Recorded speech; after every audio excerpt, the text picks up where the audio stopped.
Me han dicho que empiece directamente, ¿eh? Así que sin más preámbulos, sin más preámbulos, está perfecto así.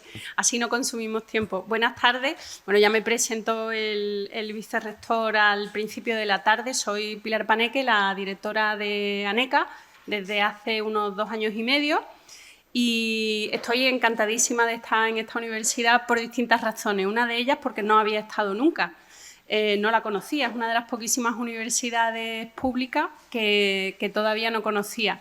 Y además porque he pisado el campus y me ha recordado muchísimo a mi propia universidad, que también es una universidad joven, de campus único. Y entonces, bueno, me ha traído unos recuerdos estupendos y cada vez que veo algo parecido me entran ganas de volverme a dar clase, ¿no? Pero bueno, ha sido muy grato. Y además porque tengo una relación, por razones evidentes, muy cordial con vuestra rectora, a la que pude saludar hace unos días, que ya me dijo que hoy estaba en Madrid atendiendo cuestiones relacionadas con el hecho de ser presidenta de CRUE, que es por la razón por la que tengo una relación estrecha y muy afectuosa con ella. Entonces, bueno, me agrada, aunque ella hoy no esté aquí, me agrada mucho venir a su universidad y que podamos comentarlo, ¿no?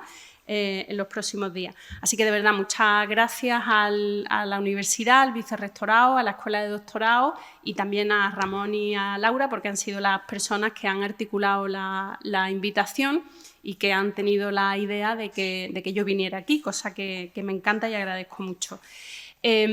Bueno, a mí me toca una parte un poquito más gris que la de Senena y Ángel, que nos ha entusiasmado a todos, porque probablemente todos, yo los he escuchado muchas veces, pero sigo aprendiendo mucho de ellos. Da la casualidad además que Ángel y yo somos compañeros de muchas cosas desde hace muchos años y entonces con él lo poco que sé de evaluación lo he aprendido haciendo muchas cosas distintas con él. Y todavía cuando lo escucho aprendo, ¿no? Que yo creo que es una de las cosas que falta mucho en las personas que ejercemos este tipo de responsabilidades, que es escuchar a los que saben. A mí me avergüenza un poquito algunos de los cuadros que ha puesto ahí, cuando él mismo, una persona que es experta en esto y sabe, dice qué disparate ponía ahí ANECA y lo sacaba en el BOE. En el BOE hay muchos disparates publicados por ANECA. Bueno, a mí eso, aunque no fuera yo la directora en ese momento, pero me da un poquito de vergüenza institucional, ¿no? Yo creo que hay tanta gente en el sistema que sabe tanto que es tan sencillo como preguntar y dejarte asesorar por la gente que sabe de esto, aunque por supuesto la responsabilidad la tenemos nosotros y nosotros dirigimos el transatlántico, ¿no? Nosotros decidimos en qué dirección va, eso no es nada fácil y es una responsabilidad enorme, pero creo que hay que dejarse asesorar, como decía, por los que saben.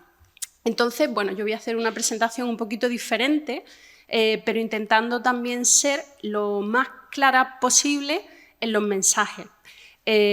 Porque creo que en la parte que me toca, también para que se entienda lo que hemos hecho y algo que para mí es fundamental, ¿por qué lo hemos hecho? Porque parece que en estas cosas hay una parte caprichosa que según la persona que esté al frente de una institución decide que esto va por aquí o por allí y creo que en este caso nada más lejos de la realidad, aunque es cierto que hay un posicionamiento personal evidente y que muchas de las cosas que he escuchado hoy, cuando nos hemos saludado antes de entrar y te me decían, no, nosotros decidimos en Consejo de Gobierno, yo decía, joder, pues yo lo decidí sola.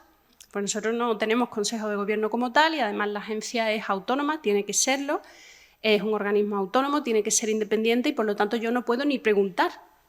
Por ejemplo, en el Ministerio, ¿no? ¿Qué quiere el Ministerio? No, es la agencia quien decide hacia dónde va, ¿no? Con sus aciertos y sus errores. Entonces, por eso digo que al final lo que sí os intento transmitir hoy es el por qué hemos tomado esas decisiones y cuáles han sido un poco los puntos de partida, ¿no?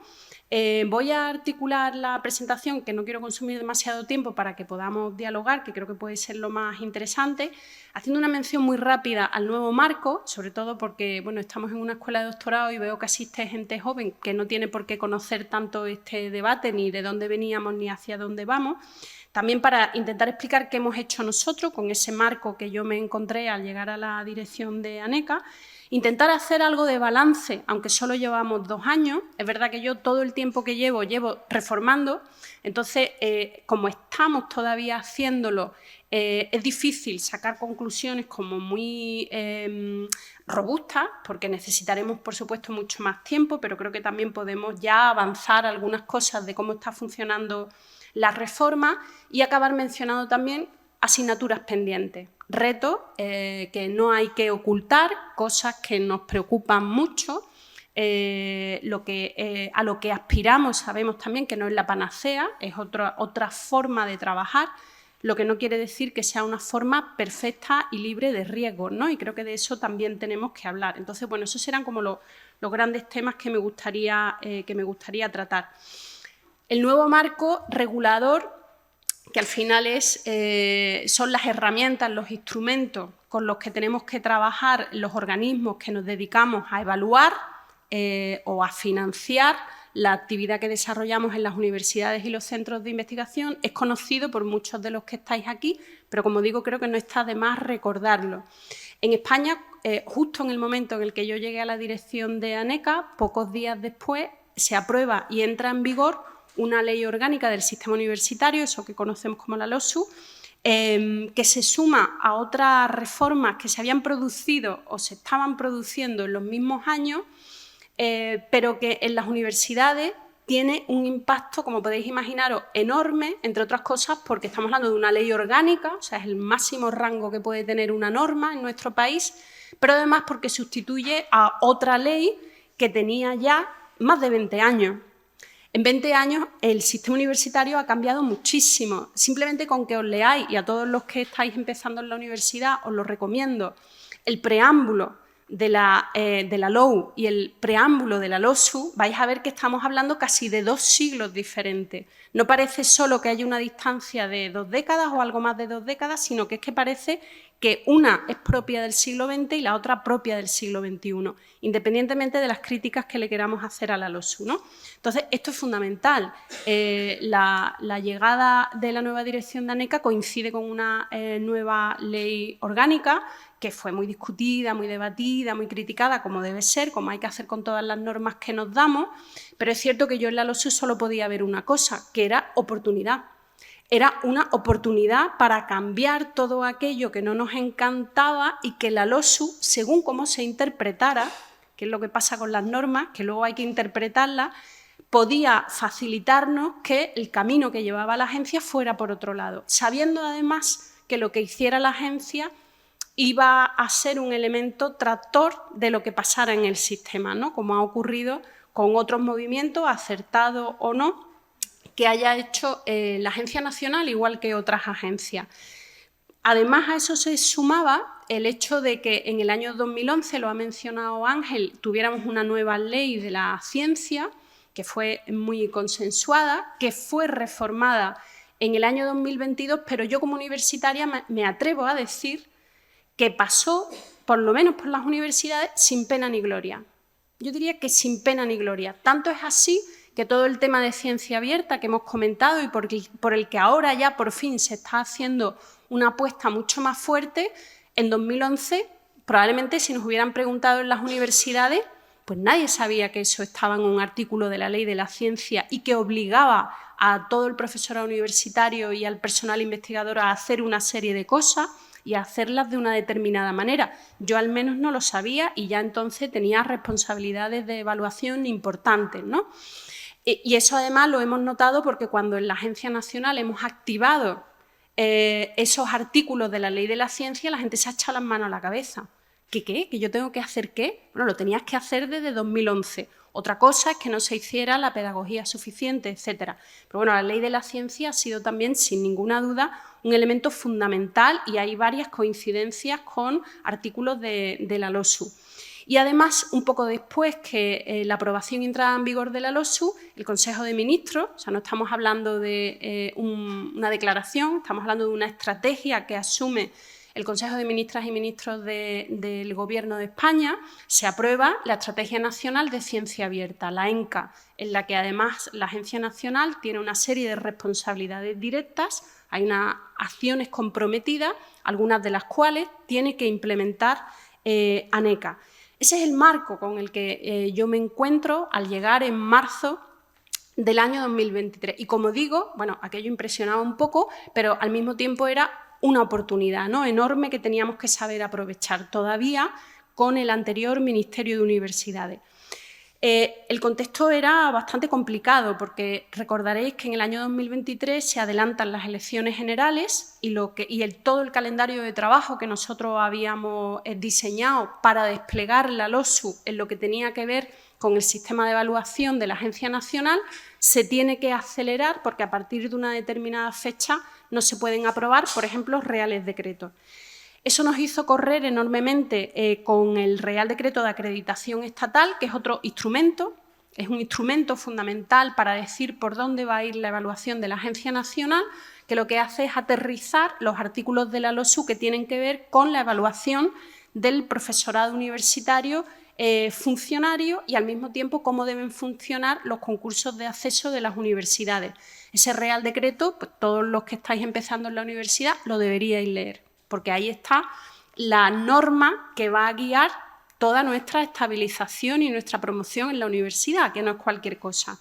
Aquello se aprobó en el último Consejo de Ministros antes de las elecciones generales, pero muchas cosas se tuvieron que dejar abiertas a la interpretación de ANECA. O sea, que primero hubo que interpretar la LOSU para hacer el Real Decreto y ahora ANECA tenía que interpretar el Real Decreto para aterrizar y concretar un procedimiento de evaluación y unos nuevos criterios de evaluación. Todo esto en un tiempo absolutamente récord porque, y eso probablemente la falta de experiencia, ¿no?, te lleva a cometer estos pecados, pero bendito pecado. A mí me preguntaron en el Ministerio, ¿cuánto tiempo calculas que le puede llevar a la agencia tener un nuevo sistema de evaluación? Digo, el 1 de enero. Anda ya, eso no va a ser posible. Un poco más de tiempo. Digo, bueno, no sé, 1 de abril. Y pusimos en el decreto el 1 de abril porque a mí me pareció razonable. Bueno, lo que hemos sudado para llegar al 1 de abril de 2024 todavía me lo reprocho yo a mí misma porque esa fecha la puse yo. Es cierto que al mismo tiempo tener un calendario corto y querer cumplirlo, porque los calendarios de las normas no se cumplen, de hecho de la LOSU muy pocas cosas se han cumplido en cuanto al calendario, la única de verdad al 100% es esta se cumplió, el 1 de abril teníamos nuevo sistema de acreditación. El tener un calendario corto, como decía, te pone las pilas, o sea, no puedes estar aplazando decisiones, tienes que estar tomando decisiones todos los días. Y además habíamos tomado una muy importante, que el nuevo sistema se tenía que diseñar a la vez que el antiguo seguía funcionando. Esto porque es importante. Los que tenéis un poquito más de edad recordaréis que con la revisión de criterios que se hizo anterior, en el año 2015, si no recuerdo mal, la agencia cerró la ventanilla durante un año porque estaba trabajando en la revisión de los criterios, no en implantar un nuevo procedimiento de acreditación como es este, que es completamente diferente, sino solo en una revisión de criterios. Claro, yo recuerdo el trauma en la universidad, gente que se le acababa el contrato o por distintas razones, pero no podía presentar su solicitud. Entonces, aquí sí había un compromiso muy fuerte a que lo nuevo se iba a hacer mientras gestionábamos todavía el antiguo Real Decreto, y esto fue otra pequeña locura, ¿no?, pero también se ha cumplido con todas las consecuencias que ha tenido. Ese marco regulador, al final, ¿a qué nos lleva? Por sintetizarlo mucho. A mí me gusta leer normas. Yo soy geógrafa, nada que ver con eso, pero me parece que hay que entender muy bien el espíritu de la norma y también hay que atreverse a interpretar la norma. Las dos cosas, ¿no? Y si lees bien tanto la LOSU como el Real Decreto de Acreditaciones, hay cosas que están muy claras, pero que se habían ido pervirtiendo en el modelo anterior con el paso de los años. Por ejemplo, ¿cuál es el sentido de la evaluación? El sentido de la evaluación, tanto de la evaluación de la actividad investigadora que hace la agencia como del sistema de acreditación estatal, lo que dice la norma es que es una evaluación de suficiencia, no es una evaluación de excelencia. ¿Eso qué quiere decir? Que en sexenio lo que dice la norma desde el Real Decreto de 1989, que a mí es el que más me gusta de todos, ese es el más moderno de todos, lo que dice el Real Decreto de 1989 es que se evalúa una actividad, se tiene que demostrar actividad investigadora continuada. Algo que no tiene nada que ver con entregar 5 JCRQ1. Hay que demostrar actividad investigadora suficiente. Una evaluación de suficiencia. Y la acreditación lo dice exactamente igual, la LOSU y el nuevo Real Decreto. Lo que se tiene que asegurar es que se cumplen unos mínimos para poder concursar en cualquier universidad, que es la que se puede plantear donde establece el umbral máximo. Es la universidad o cada departamento el que decide si quiere aspirar a una contratación de perfiles excelentes o quiere cualquier otra cosa. Eso lo puede decidir cada universidad, pero ese no puede ser el rol de la Agencia Nacional. Eso es muy importante porque en el modelo anterior lo que se había hecho era trasladar toda la responsabilidad de la evaluación a la agencia, de manera que si tú te acreditabas ya estaba todo hecho. Y lo que hacía la universidad era cambiar una acreditación por una plaza, sin que se favoreciera en absoluto la movilidad, la concurrencia de más candidatos y otras tantas cosas que sabemos que pasan en España, ¿no? Que tenemos un gravísimo problema de endogamia. Bueno, pues eso es lo que dice la norma, que la Agencia Nacional hará tanto en sesenios como en acreditaciones evaluaciones de suficiencia y a través de lo más difícil del mundo, que es establecer un estándar estatal. Si probablemente los que tenéis la responsabilidad de desarrollar baremos, normas de concursos de acceso, contrataciones, etcétera, sabéis lo difícil que es hacerlo dentro de una universidad, imaginaros para un sistema de 150.000 personas, entre profesorado universitario y personal investigador. Bueno, pues hay que establecer un estándar que nos diga qué es razonable que cumpla una persona que va a concursar a una plaza de profesor o profesora titular de universidad y qué es razonable que cumpla una persona que va a concursar a una plaza de catedrática o catedrático de universidad. En toda España, en todas las disciplinas científicas y en todos los tipos de universidad, donde también hay una heterogeneidad enorme. Departamentos muy especializados, universidades muy grandes y muy antiguas, universidades pequeñas con departamentos más multidisciplinares. Bueno, pues la norma, el procedimiento que ANECA desarrollara tenía que servir para todo eso. Además, nos decían estas normas que el procedimiento había que cambiarlo y había que ir a un modelo mucho más ágil en la documentación y a un modelo de currículum breve y significativo. Bueno, y ahora esto ya ANECA que diga lo que es. Eso es lo que dice la norma. Bueno, y ahora ya ANECA dirá qué es eso y cómo se aterriza eso. Y sobre todo, la oportunidad de verdad que nos daba la LOSU era que establecía muy bien cuáles eran las bases o cuáles eran las premisas para ese nuevo modelo de evaluación. Por una parte, la LOSU es COARA. La LOSU es COARA o PROCOARA. La LOSU dice que se hará esa evaluación tanto cualitativa como cuantitativa, lo dice la ley orgánica, o sea que si no lo estamos haciendo, estamos incumpliendo una ley orgánica, con lo que eso significa, somos funcionarios públicos, y aunque no lo fuéramos, ¿no? Pero que además somos funcionarios públicos. Dice además, literalmente, que se utilizará una amplia gama de indicadores de relevancia e impacto de muchos tipos, y relevancia científica, cosa que ya decía el Real Decreto de 1989, que insisto en que era modernísimo. Hablaba de calidad, de avance y progreso del conocimiento, de innovación, hablaba de cosas de las que seguimos hablando, porque eso es la ciencia, ¿no? Eso es lo que queremos conseguir cuando hacemos ciencia y cuando difundimos ciencia.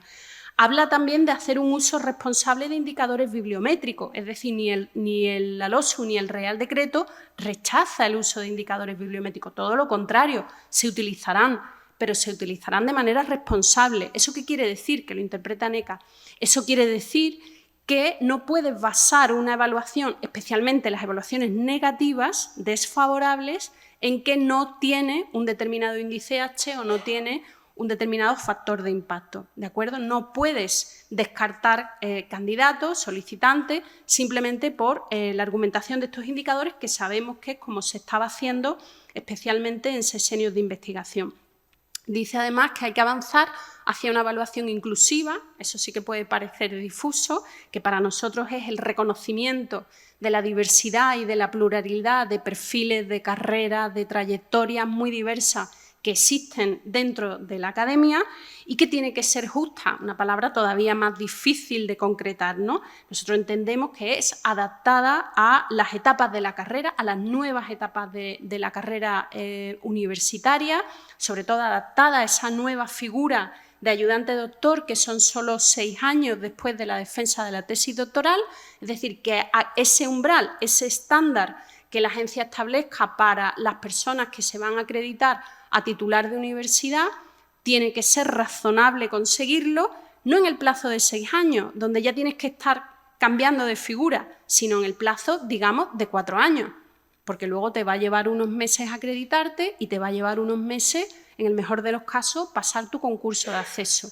Con lo cual, es justo en el sentido de que es coherente, es proporcionado para el periodo que marca la LOSU que dura esa nueva figura. Y una cosa fundamental, la evaluación tiene que estar adaptada al contexto personal en el que se ha desarrollado esa carrera. No solo al contexto institucional, porque no es lo mismo desarrollar una carrera en Madrid que desarrollar una carrera en Almería. Es que no es igual. No es lo mismo desarrollar una carrera con una enfermedad de larga duración que desarrollar una carrera en condiciones relativamente normales. Quiero decir, todo este contexto es fundamental porque si no se atiende adecuadamente el contexto estamos dejando fuera del sistema, y ya se ha mencionado, a muchísimo talento y sobre todo, de nuevo, vuelvo a lo público porque me parece fundamental que la función pública no esté atendiendo esas cuestiones, pues sería especialmente grave, ¿no? Cuando al contrario, creo que en eso debemos ser punta de lanza y ejemplo para el resto de actores del sistema.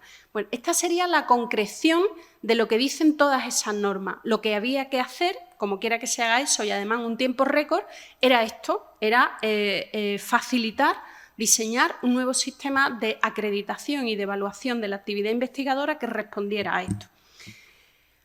Con esos mimbres, que como veis son muy pocos, o sea, simplemente 2 instrumentos normativos y distintas interpretaciones jurídicas de lo que cada una de las líneas de ese Real Decreto significaba, tuvimos que hacer una reflexión interna en la casa, en el equipo directivo de ANECA, que somos muy poquitos, solo 3 académicos, qué era lo que queríamos hacer con eso, sabiendo de entrada el rechazo que generaba el modelo anterior, el rechazo que generaba la propia acción de la Agencia Nacional, el rechazo que generaba cualquier reforma hecha por ANECA, porque esto se repetía mucho, ¿no? Cada vez que ANECA cambia algo, lo cambia para peor. Esto lo he dicho yo también antes de llegar a ANECA, ¿no? Cada vez que ANECA, Dios mío, va a cambiar los criterios, todos nos echábamos a temblar a ver qué era lo que iba a salir en el BOE ahora, a ver cuál era el siguiente susto, ¿no?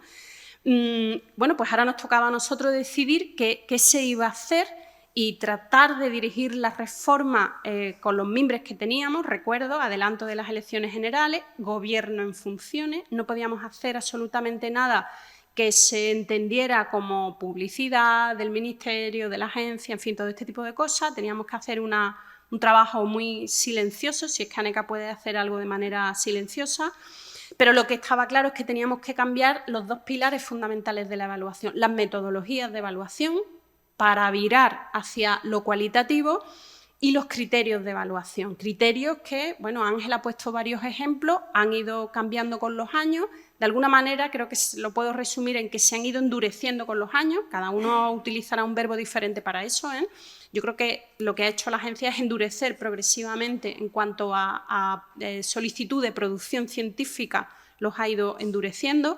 Yo creo que bueno, el resumen que todo el mundo haría y plantearlo en todo ese nuevo marco que acabo de mencionar. Otra cosa para nosotros fundamental era reequilibrar investigación y docencia, porque sabíamos también, evidentemente, que el modelo anterior, que yo me estudié al completo al llegar a ANECA, yo me acredité a cátedra por el sistema anterior y yo conocía mi comisión, los criterios de mi comisión, porque la gente ni siquiera se lee el BOE de sesenio, se leen los criterios de su comité, los demás le da un poco igual. Claro, yo me tuve que estudiar todas las comisiones y todos los baremos al llegar y fue todo un descubrimiento, donde si ya tenía la sospecha de que la docencia pesaba poco, al estudiarte todos los campos, entonces ya ves que no vale nada. La docencia llegó a valer nada, porque lo que todo el mundo pretendía era conseguir una A, era un sistema de letras, A, B, C, conseguir una A en investigación. Si conseguías una A en investigación, lo demás ya era irrelevante. Claro, eso se traslada a la práctica diaria del trabajo del profesorado universitario, que no tiene tiempo para dar clases, para preparar clases, para atender tutoría, para guiar a los estudiantes, para tutelar trabajo, etcétera, etcétera, etcétera. Y se convertía en una queja común, y esto lo hemos escuchado todos en nuestros departamentos, hay que ver el encargo docente que tengo este año que no me deja investigar. Bueno, esto es un poco el mundo, la lectura al revés del trabajo universitario, pero sabíamos que esto era un problema. Había que repensar también el concepto de liderazgo que nosotros introdujimos en el Real Decreto, porque también sabemos que se estaba haciendo un uso un poquito perverso de los cargos de gestión en la universidad. Lo que pretendemos no es que todo el mundo tenga cargos de gestión, lo que pretendemos es que la gente transforme sus instituciones. Y el profesorado es fundamental para eso, porque dentro de la universidad hay una cantidad de tareas ingentes en la que la gente invierte mucho tiempo sin que les sea reconocido. Liderazgo de grupos docentes, de innovación docente, liderazgo de actividades internacionales, incorporación, alianzas europeas, en fin, todo este trabajo que además no paran de surgir nuevas actividades que nunca es reconocido. Bueno, eso es liderazgo, que puede ser gestión, pero no solo. A eso también había que darle una vuelta. Teníamos que facilitar la apropiación del sistema de evaluación, porque, como digo, nadie se reconocía en ese... Yo no he escuchado a nadie que hablara bien del modelo de acreditación de ANECA, a nadie. Otra cosa es que, una vez que lo pasabas, dijeras, porque venga detrás que arree, que a mí eso me lo han dicho las comisiones de evaluación. A mí me costó sangre acreditarme, el que venga detrás que arree. Esto también nos lo tendríamos que hacer mirar en la universidad, ¿no? Pero teníamos que intentar aspirar a un sistema en el que la gente se reconociese. A nadie le gusta ser evaluado, a nadie le gusta pasar por sesenio, a nadie le gusta... Es que yo tengo un trabajo muy feo. A nadie le gusta tener que pasar por una acreditación, pero dentro de que es algo que nos genera ansiedad y malestar, tenemos que hacerlo lo más amable posible en cuanto a que la gente entienda que lo que se le pide es razonable, es coherente. Lo pide la ley orgánica, pero además en lo concreto es razonable. Eso nos parecía también importante, ¿no? Luego hablaremos de las consecuencias que eso ha podido tener. Fundamental, cuidar a las personas que estaban empezando su carrera y plantearles un objetivo que fuera alcanzable en esos 4 o 5 años de ayudante de doctor. Otro tema fundamental, favorecer la concurrencia de mujeres tanto a sesenios como a acreditaciones, porque sus tasas de éxito son prácticamente iguales y en muchos casos más altas que la de los hombres, pero concurren menos, somos más autoexigentes, nos descartamos de las convocatorias y eso está generando una brecha salarial, como sabéis, muy importante en la universidad y sobre eso también hemos realizado informes muy interesantes. La mayor brecha se produce precisamente por el complemento de sesenios de investigación, porque no concurrimos, por lo tanto tenemos menos sesenios que nuestros compañeros y por tanto un salario más bajo, aunque la actividad investigadora, como decía la norma, fuera sostenida y demostrable. Y también, otro elemento fundamental, había que ir a un modelo que respetara las tradiciones disciplinares en materia de producción científica. Y esto tiene que ver fundamentalmente con el respeto a las ciencias sociales y a las humanidades, que habíamos sido, me meto en el saco, yo soy, como he dicho, geógrafa, habíamos sido traumatizadas con la llegada del JCR a nuestras comisiones. En el caso de las ciencias sociales, llega en el año 94-95, empieza a aparecer en las convocatorias de sesenio y las tasas de éxito bajan de un 80% a un 40-50%. Ese trauma duró varios años hasta que, como decía Ángel, ¿qué hay que hacer? JCR, los hacemos. ¿Qué hay que hacer Q1? Pues los hacemos, ¿no? Pero eso supuso que mucha gente de ciencias sociales y humanidades abandonara el sistema. Era yo a esto no juego, porque esto no tiene nada que ver con lo que yo hago y esto no respeta lo que mi disciplina hace, ¿no? Ese era para nosotros otro elemento fundamental. Lo resumo en una diapositiva, pero podéis imaginaros el debate encerrados allí durante meses de a dónde vamos y cómo lo hacemos. Luego hablaremos también de los recursos, pero ¿con qué recursos? Con 0 euros. Con poco tiempo y con 0 euros, que eso también es para contarlo, ¿no? Entonces, bueno, eso que era lo que queríamos hacer, pero para mí otro elemento fundamental era cómo lo queríamos hacer, porque el cómo importa mucho siempre. El resultado puede no ser a gusto de todos, eso lo dábamos por hecho, era algo que iba a hacer ANECA, o sea, que era imposible que le gustara a todo el mundo, ¿no? Con que le gustara a la mayoría yo ya me conformaba. Pero el proceso, más allá del resultado, es importante, porque el proceso te puede dar legitimidad. Te la puede dar o te la puede quitar, ¿eh? Es peligroso, pero te la puede dar. Entonces, lo que también teníamos claro era que no nos encantaban o no nos gustaban nada los procesos que se habían llevado anteriormente para definir los modelos de evaluación tanto de sesenio como de acreditaciones. ¿Cómo lo queríamos hacer? Con participación de toda la comunidad. Esto era muy arriesgado porque esto no se había hecho nunca en nuestro sistema científico. No es que no lo hubiera hecho ANECA, es que no lo había hecho nadie. Esto no lo había hecho nadie, y menos para el conjunto del sistema. Algunas universidades habían podido abrir algún pequeño proceso de consulta, siempre bidireccional dentro de su institución, pero desde luego no era ese el objetivo, y la escala sin duda pues daba bastante vértigo. Y por supuesto también con participación de expertos, lo que decíamos antes, ¿no? Pues si no sabes, pregunta, escucha, aprende y lo trasladas al BOE, porque llevar disparates al BOE al final yo creo que pasa factura y da, como digo, vergüenza institucional. Lo queríamos hacer con un modelo menos prescriptivo. Decir que todas las disciplinas tienen que publicar artículos científicos en inglés indexados en JCR, tú dices, ¿y por qué? ¿Por qué eso va a ser mejor que otra cosa? Incluso dentro de una disciplina que tenga esa tradición, ¿por qué un matemático no va a poder presentar una obra artística? Por ejemplo, porque es que son realidades que sabemos que ya están pasando, no ahora, de hace mucho tiempo en la academia, ¿no?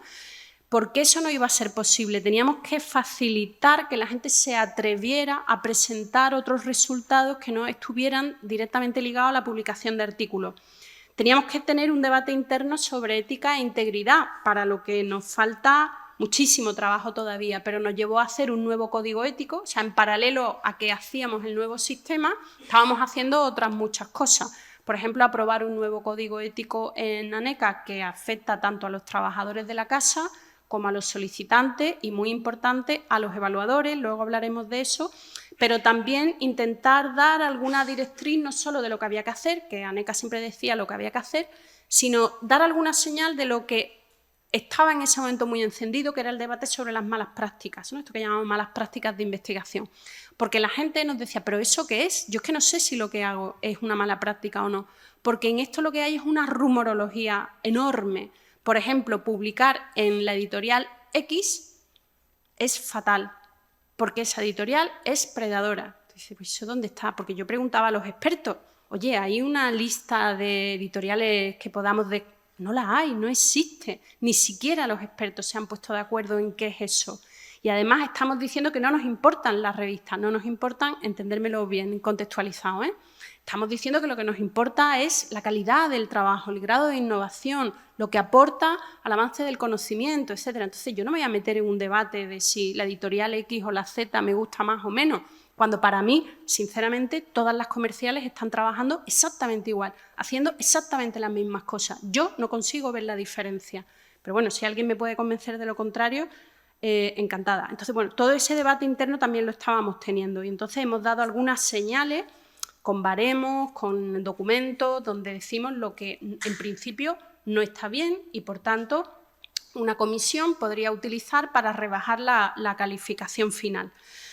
Teníamos que simplificar la parte más gris de todo esto, que son los procedimientos y las aplicaciones informáticas. Yo creo que uno de los días más felices en ANECA es el día que cerramos la antigua aplicación informática de academia, en la que había toneladas y toneladas y toneladas de certificados escaneados durante 18 años por parte de todos los solicitantes. Yo también, el mío por ahí se habrá perdido ya por fin en algún limbo.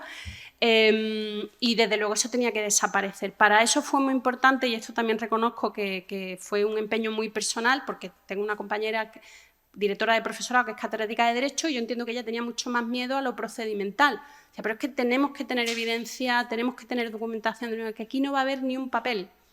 Porque eso sí que me parece traumático, que un profesor o una profesora universitaria a lo largo de su carrera tenga que entregar una copia escaneada de su título de doctor unas 15 veces. Eso no puede ser, ¿no? Entonces, principio de veracidad. Lo pusimos a propósito en el Real Decreto 678 porque nos tenemos que creer que decimos la verdad. ¿Por qué? Porque decimos la verdad.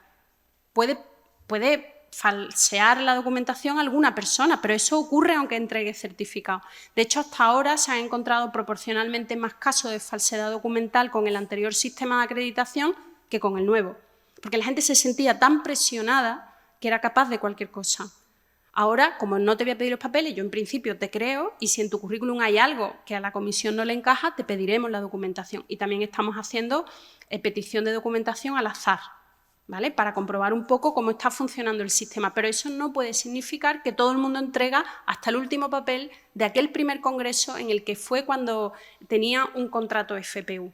Hombre, aquí todo el mundo dice la verdad, vamos a partir de ahí, pero eso también nos ha traído muchas críticas y muchos problemas. Por eso digo que la cuestión del procedimiento no es menor, porque la LOSU insiste mucho en la agilidad del procedimiento y en su flexibilidad. También hemos ido a modelos de currículum narrativo, pero que era algo que se ha hecho desde el principio de los tiempos.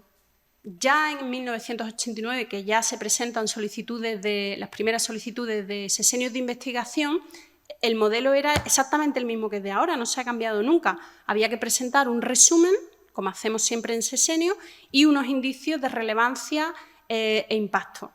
¿Eso qué significa? Pues que redactas en una pequeña ventana, haces el resumen de tu trabajo y luego dices por qué crees que es relevante dentro de la disciplina. Eso es narrativo. Eso es narrativo. ¿A qué habíamos llegado? A que, por ejemplo, en las áreas más experimentales, matemáticas, física, estos ejemplos que también ha puesto Ángel, en esa narración lo que había eran 2 líneas. Esto es un artículo JCR en el primer decil en la revista Top. Se acabó. Ya no hay nada más que decir. Y bueno, y tiene tantas citas, ¿no? Si las tuviera, ya está. Esa era la narración. Claro, en sociales, como no teníamos esa tradición, a mí siempre me faltaban caracteres. Y decía, pero a mí ¿por qué no me dejan escribir más? Porque yo tenía necesidad de explicarme yo. Entonces, claro, lo narrativo ya estaba en el modelo de sesenio y eso simplemente se ha trasladado al modelo de acreditación. Cuando hemos insistido en que necesitamos más elementos de juicio, bueno, pues a los que no les ha gustado tanto, y lo entiendo, es a la gente de experimentales. Dice, pero si a mí antes me iba bien, dice, bueno, si te va a seguir yendo bien, pero cuéntame algo más, ¿qué ha significado ese trabajo? ¿Por qué es relevante? ¿Quién lo ha utilizado? El uso, ¿no? Esto que decíamos antes, que nadie se lee nada. Entonces, bueno, pues este tipo de cosas yo creo que al menos nos obliga a repensar nuestro propio trabajo. El sesenio de investigación es una evaluación voluntaria que como mucho pasas, o hasta ahora, ya veremos qué pasa a partir de ahora, pero que como mucho pasas a lo largo de, 6 veces en tu carrera, o cada 6 años. Ahora ya hay gente que ya va pidiendo el 7º, el 8º, porque las carreras cada vez se prolongan más y sobre todo porque cada vez, como ya nos hemos aprendido cómo hacerlo, cada vez se consiguen desde más joven, ¿no? Ahí hubo una generación muy afectada por la llegada de sesenio de investigación y durante mucho tiempo no ha sido nada fácil jubilarse con 6 sesenios, sobre todo en determinadas disciplinas. Ahora ya lo va a ser cada vez más. Y eso está muy bien, ¿no? Pero quiero decir que ya la gente lo hará con más frecuencia. Pero cada 6 años, pensar en cuáles son tus 5 mejores contribuciones y defenderlas, yo creo que no es un mal ejercicio. Yo no os voy a decir que a mí me encanta solicitar sesenio, pero me gusta bastante. Me gusta bastante porque me paro y digo, bueno, ¿yo qué he hecho? ¿Esto qué sentido ha tenido? ¿Quién ha utilizado lo que yo he hecho? Y te ayuda a pensar por dónde quieres seguir, ¿no? Más allá de que no se nos olvide, es un complemento salarial. Y yo lo pido porque es un complemento salarial, ¿de acuerdo? Y bueno, también sabemos que se ha convertido en otras muchas cosas. Pero dentro de eso, ahí es donde más tenemos que entender el sentido de la evaluación, ¿no? Decía Ángel, ¿para qué evaluamos? Bueno, ahí también yo creo que hay una parte de la autoevaluación, de evaluarte contra ti mismo, no ya a ver qué va a decir el comité de sesenio, sino tú decir, bueno, yo voy a ser honesto conmigo mismo, ¿no? ¿Qué he hecho yo estos 6 años? Es verdad que nos evalúan tantas veces para tantas cosas que al final es agotador y por eso digo que soy muy consciente de que cualquier proceso de evaluación genera muchísimo malestar, muchísima ansiedad y nos lleva a tener esa sensación de que estamos perdiendo el tiempo, ¿no? Pero ojalá lleguemos a un momento en el que, sobre todo la autoevaluación, seamos capaces de entenderla de otra manera. Había que introducir, y esto era muy evidente, ¿no?, medidas para garantizar igualdad, conciliación e inclusión, porque de lo contrario no íbamos a avanzar en esa mayor concurrencia de mujeres y de la misma forma que en paralelo hicimos el nuevo Código Ético, en paralelo hicimos una nueva resolución de medidas concretas, que eso sí que ya sabemos que está dando un resultado magnífico, ¿vale? Y si podemos darle una vuelta más e incorporar alguna más, que jurídicamente sea viable, lo haremos porque sí que estamos viendo que esas medidas positivas están siendo muy favorables, lo digo siempre porque siempre hay alguien en la sala que se enfada para mujeres y para hombres, ¿eh? Y para mujeres y para hombres, pero evidentemente tienen un resultado y un impacto mucho mayor en las mujeres. Y con una modificación de la composición de las comisiones, luego hablaré un poquito más de eso, porque en paralelo también tuvimos una negociación con el Ministerio de Hacienda, que en el fondo es quien manda en todo esto, No mandamos ni nosotros, ni universidades, ni ciencia, ni nada. Aquí quien manda es el Ministerio de Hacienda. Y es quien dice cuántas comisiones podemos tener, con cuántos evaluadores pueden estar compuestas esas comisiones, cuánto dinero pueden cobrar al año, y eso es lo que guía de alguna manera cuántas solicitudes se pueden sacar al año. Y sobre todo yo les quería convencer, aunque esto a Hacienda, no, como comprenderéis, no le interesa mucho, que Coara exige recursos.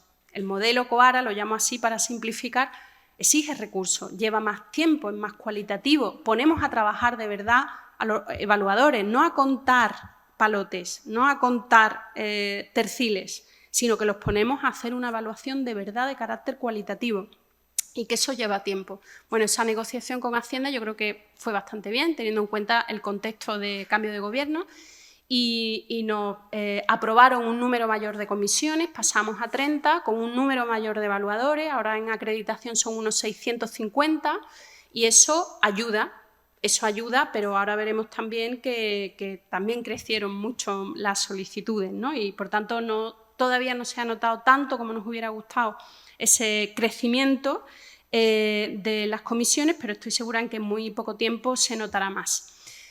Para los más jóvenes, esto se lo dedico a los más jóvenes, para que entendáis de dónde venimos y a dónde queremos ir, porque lo primero ha durado 18 años, con algunas revisiones intermedias, y lo segundo solo lleva funcionando como tal 1 año y medio, pero espero que sea estable y que sea un sistema que perdure, sobre todo para que no sometamos a la comunidad a cambios permanentes, ¿no? Porque esto ahora toca sentarlo, aprender a hacerlo, aprender a evaluarlo, pero ahí tenéis un ejemplo de cómo ha cambiado el sistema en el tema central de hoy, que es el sistema de publicación, cómo valoramos la producción científica, etcétera. Bueno, con el Real Decreto anterior, y aquí preciso, la culpa no la tiene solo el Real Decreto, la culpa, si se puede hablar de culpa, la culpa la tiene la interpretación que la agencia hace del Real Decreto y el hecho de que, y esto ya es una opinión personal, de que la agencia delegara a su vez esa responsabilidad en las propias comisiones. Las comisiones han mandado mucho y eso está muy bien. Las comisiones son las que saben de qué, de matemática, de física, de biología, de arte. Eso no quiere decir que las comisiones hagan la política de la agencia. La política de la agencia la hace la dirección de la agencia, como no puede ser de otra manera. Yo el riesgo lo tengo que asumir yo en primera persona porque el nombre que firma ese BOE es el mío. Entonces, con todos los respetos para las comisiones, pero la política la hace la agencia y las comisiones aplican la política de la agencia. Y, por supuesto, el que no quiera no está obligado a estar en una comisión de la agencia, faltaría más. ¿De acuerdo? Por eso digo que aquí la culpa no se le puede echar al Real Decreto de 2007, que es el que empieza a regular el sistema de acreditación estatal. Antes había otro que se llamaba de habilitación nacional. Yo accedí a la titularidad, por ejemplo, por aquella habilitación nacional.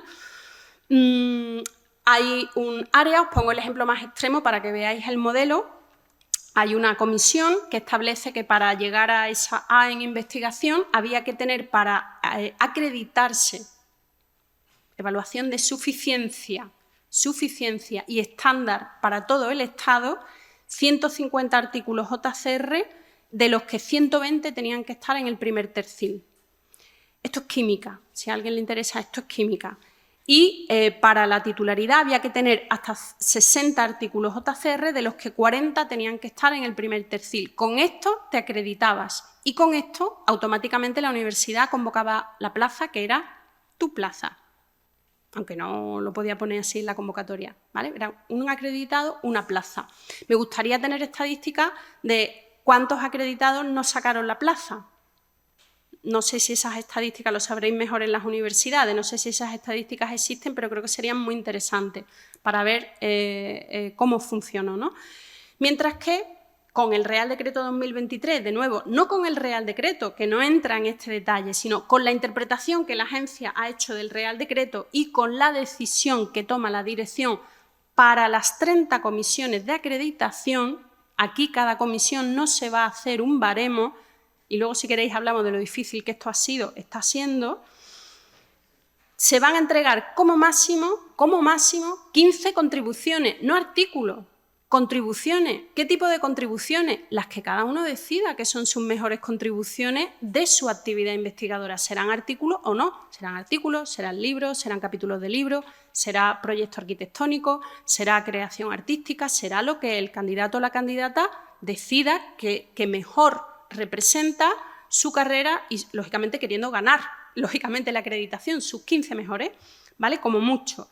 Y para titular, teniendo en cuenta la duración de la primera etapa de la carrera que define la LOSU, 5. Como mucho, pueden ser menos si tienen, bueno, especial valor o especial relevancia. 5, ¿vale? Y se va a guiar, porque tiene sentido que dos programas de la misma agencia digan lo mismo, se va a guiar por lo que establece la convocatoria de sesenios de investigación, ¿vale? Entonces, el cambio es brutal. Durante mucho tiempo se ha dicho que la presión esta de publica o muere, este tipo de cosas, era culpa de ANECA. Yo siempre lo digo y lo he discutido mucho con las universidades, digo, en realidad ANECA le ha venido muy bien al sistema, porque había alguien a quien echarle la culpa. Cuando los departamentos querían ser hiperproductivos porque luego aparecían en la memoria de sus universidades, o cuando un director de tesis quería ser el que más artículos firmaba o tal, claro, es que ANECA me obliga a publicar 150 artículos, 120 tienen que estar en el primer tercio, y si presentabas en vez de 120, 119, no pasabas la acreditación. Daba igual todo lo demás, daba igual el contexto, daba igual toda la serie de cosas que pudieran definir tu trayectoria personal o el contexto institucional o lo que fuera, ¿no? Entonces, bueno, esto es un cambio muy importante. A ANECA se le puede seguir utilizando para culparla de lo que haga falta, pero desde luego no ya de la presión por publicar. Esto es algo que sigo viendo muchas veces en los medios de comunicación y me sigue sorprendiendo, porque es que esto ya no ocurre desde el año 2024 en las acreditaciones, es verdad que es reciente, y 2023 en el caso de sesenios, ¿no?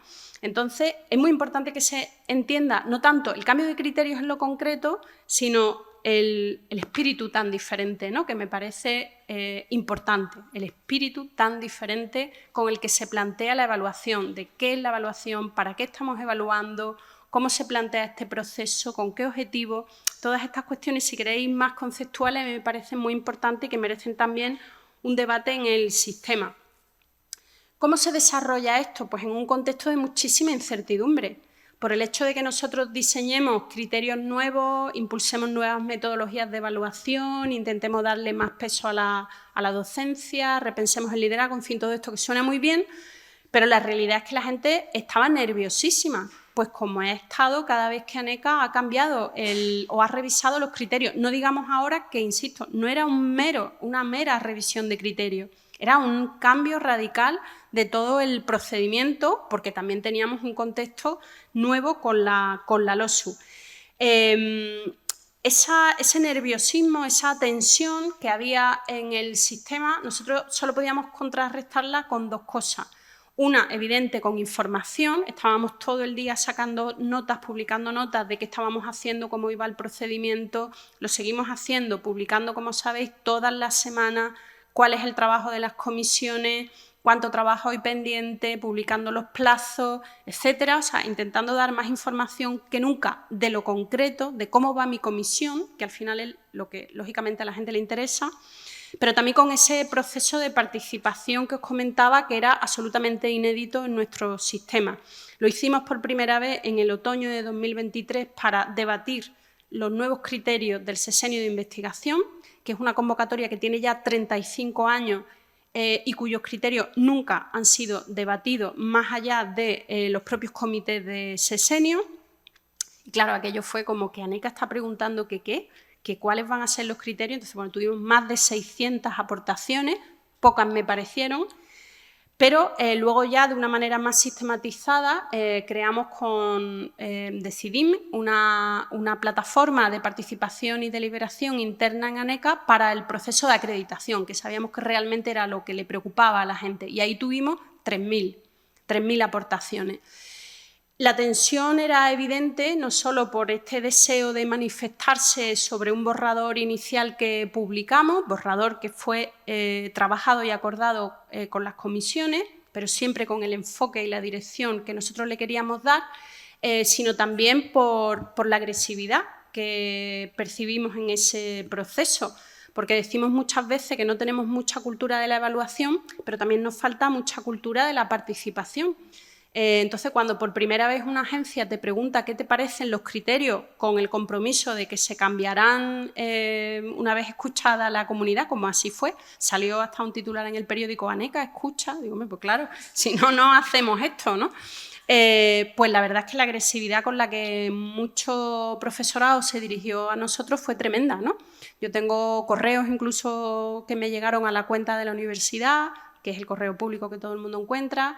Bueno, tengo de todo guardado que tú dices, qué pena que un proceso de participación se utilice para insultar, para blasfemar en muchos casos, para pedir públicamente mi cese, eso me parece muy bien, como todos los cargos públicos, ¿no?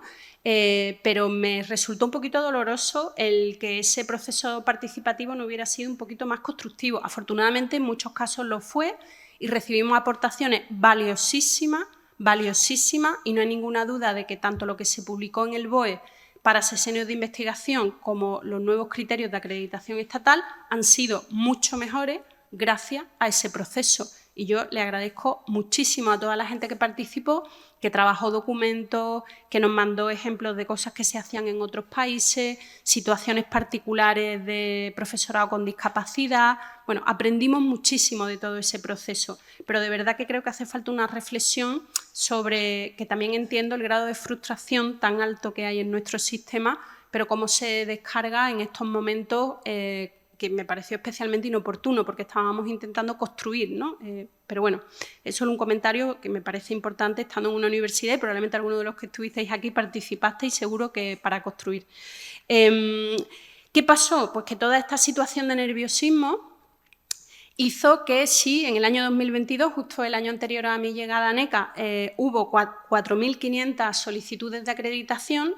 En el año en el que se aprueba la LOSU y el decreto, que ya la gente se empieza a poner nerviosa porque sabe que ANECA tiene que cambiar el sistema, llegaron 6.700 solicitudes y con el cierre del modelo anterior, es decir, hasta el 31 de marzo de 2024, llegaron en 2024, pero sobre todo debido a ese cierre, 10.500 solicitudes. Un dato histórico en ANECA, todo el mundo se quería ir.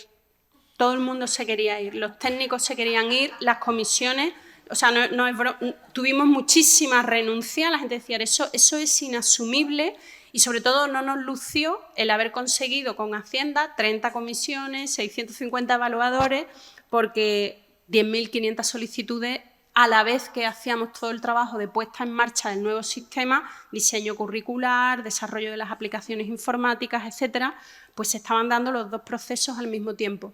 Milagrosamente, a principios de este año hemos conseguido cerrar por completo el antiguo sistema. Las comisiones han sobrevivido con muchas bajas, hemos tenido muchas renuncias. Yo nunca podré agradecerle a las comisiones el esfuerzo que han hecho y creo que lo deberíamos hacer también como sistema universitario, porque parece que las comisiones son entes abstractos y no sé si ahora mismo en la sala hay alguna persona que pertenece a alguna comisión. Probablemente sí, me suele pasar cada vez que voy a alguna universidad, se acercan evaluadores. Lógicamente conozco más a los presidentes y presidentas, pero no puedo conocer a los 650 y siempre lo digo en público porque han hecho un trabajo ingente, un trabajo muy mal pagado, como todos los trabajos de evaluación y sobre todo en un momento en el que estaban recibiendo mucha presión también, porque hay que ver cómo vais así de lento, vais fatal. Y dices, pero tú sabes lo que son 10.500 solicitudes. 10.500 solicitudes en una actividad de evaluación que tienes que hacer compatible con tu propia docencia, tu investigación, etcétera, y con un grado de responsabilidad muy alto porque estás decidiendo sobre la estabilización y la promoción de tus propios colegas. O sea, es una responsabilidad enorme que creo que siempre hay que aplaudir. En sesenios también hemos tenido un crecimiento, pero en este caso la lectura es más positiva en el sentido de que no se debe tanto al nerviosismo, sino a que de verdad ahí sí que hemos visto que la convocatoria es claramente más inclusiva. Porque no solo se presentaron más solicitudes, los sindicatos nos decían no se va a presentar nadie, estáis haciendo que no se presente nadie, la gente va con pánico. Tuvimos 2.000 solicitudes más, 2.000 más que el año anterior y mayoritariamente el crecimiento se debió a la concurrencia de mujeres. Alegría total. alegría total. Ha subido solo en un año 2 puntos porcentuales en la participación de mujeres y este año ha vuelto a subir. Entonces, bueno, creo que eso era una asignatura pendiente y poco a poco lo vamos consiguiendo. Las tasas de éxito están estabilizadas.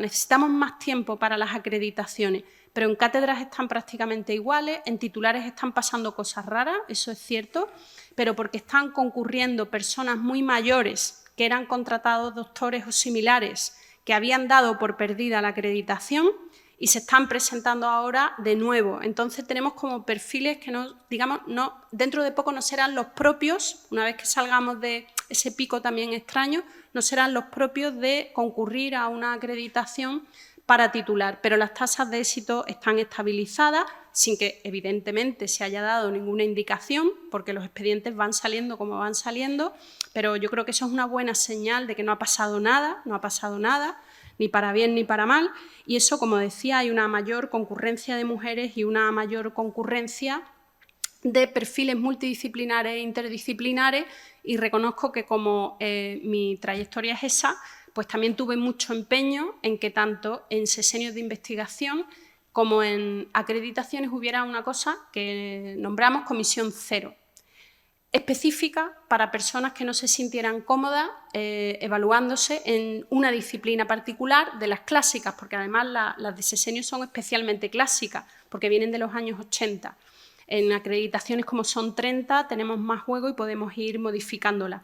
Entonces, bueno, hubo una reflexión también muy profunda sobre qué teníamos que hacer con esos perfiles no convencionales, vamos a decir, ¿no? Y eso está funcionando muy bien y está atrayendo a mucha gente al sistema, gente que lo había abandonado. Y decía, bueno, pues yo me quedo con un contrato indefinido, pero yo sé que a mí en química jamás me van a aprobar mi perfil. O a mí en historia jamás me van a aprobar mi perfil, porque eran perfiles muy híbridos, ¿no? Y que las propias comisiones habían desarrollado baremos que decían explícitamente que se penalizaría toda la actividad que no se desarrollara completamente dentro del área, lo que quiera que eso signifique, que yo sigo sin entenderlo, ¿no? Decíamos un contexto de incertidumbre, pero un contexto de extrema complejidad, y complejidad, en este caso, para las comisiones,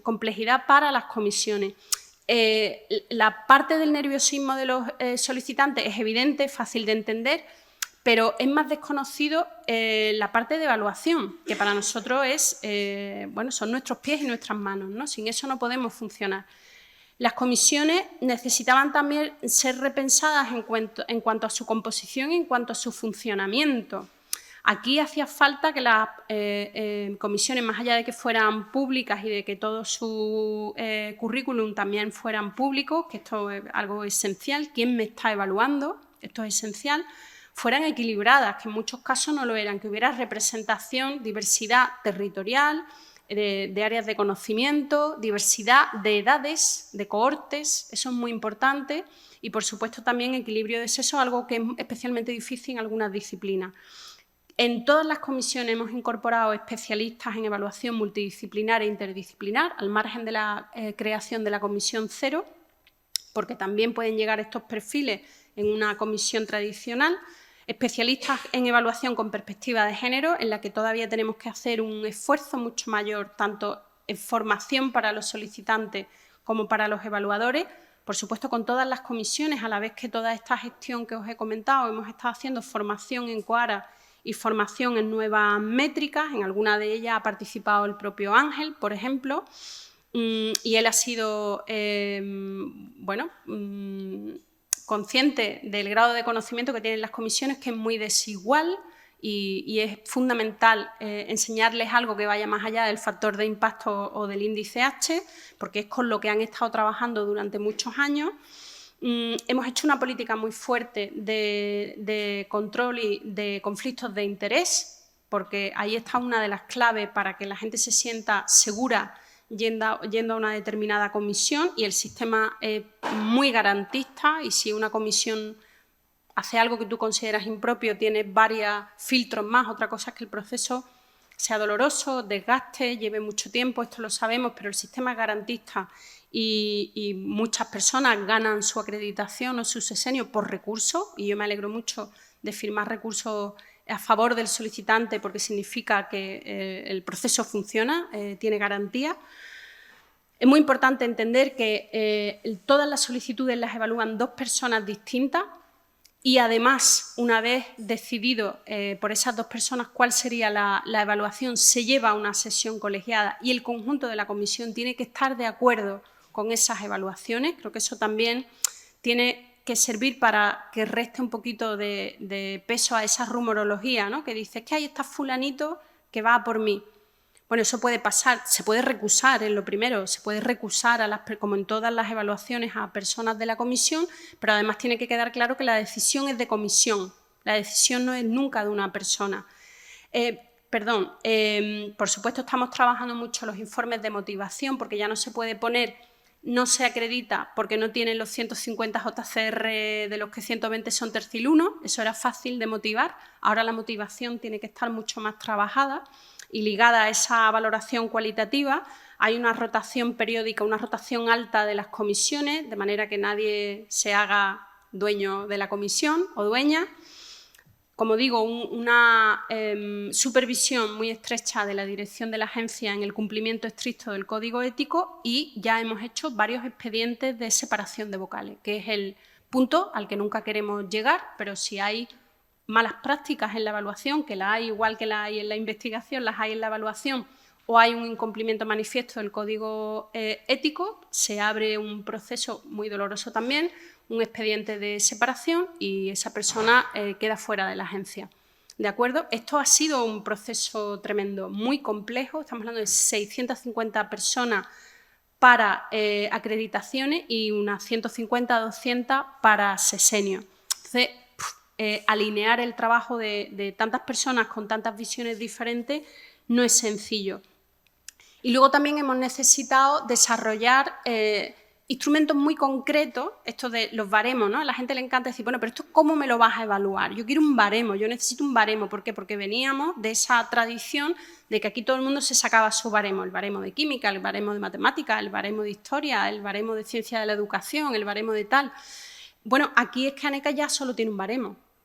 Solo hay uno, que además es el de sesenio, que no da puntos a las cosas, sino pesos a dimensiones, para seguir permitiendo que el sistema sea flexible y menos prescriptivo, o dentro de lo posible, nada prescriptivo. Da pesos, incorpora nuevas dimensiones, se ha mencionado la dimensión de ciencia abierta, la dimensión de impacto social, pero siempre con esa cautela de que estamos en un proceso de transición y que lo que más tiene que seguir pesando es el impacto científico, porque eso es lo que se está evaluando en la producción científica. Y luego también intentamos hacer pedagogía, bien con ese anexo, el famoso apéndice tabla 1, que hemos publicado en el BOE, facilitando algunas métricas, algunas fuentes de manera orientativa, lo que no quiere decir que sea lo único que se puede utilizar, pero que sí nos ha servido para sacar cosas de las que estaban mal, por ejemplo, el SPI, que nunca debió promoverse por parte de ANECA,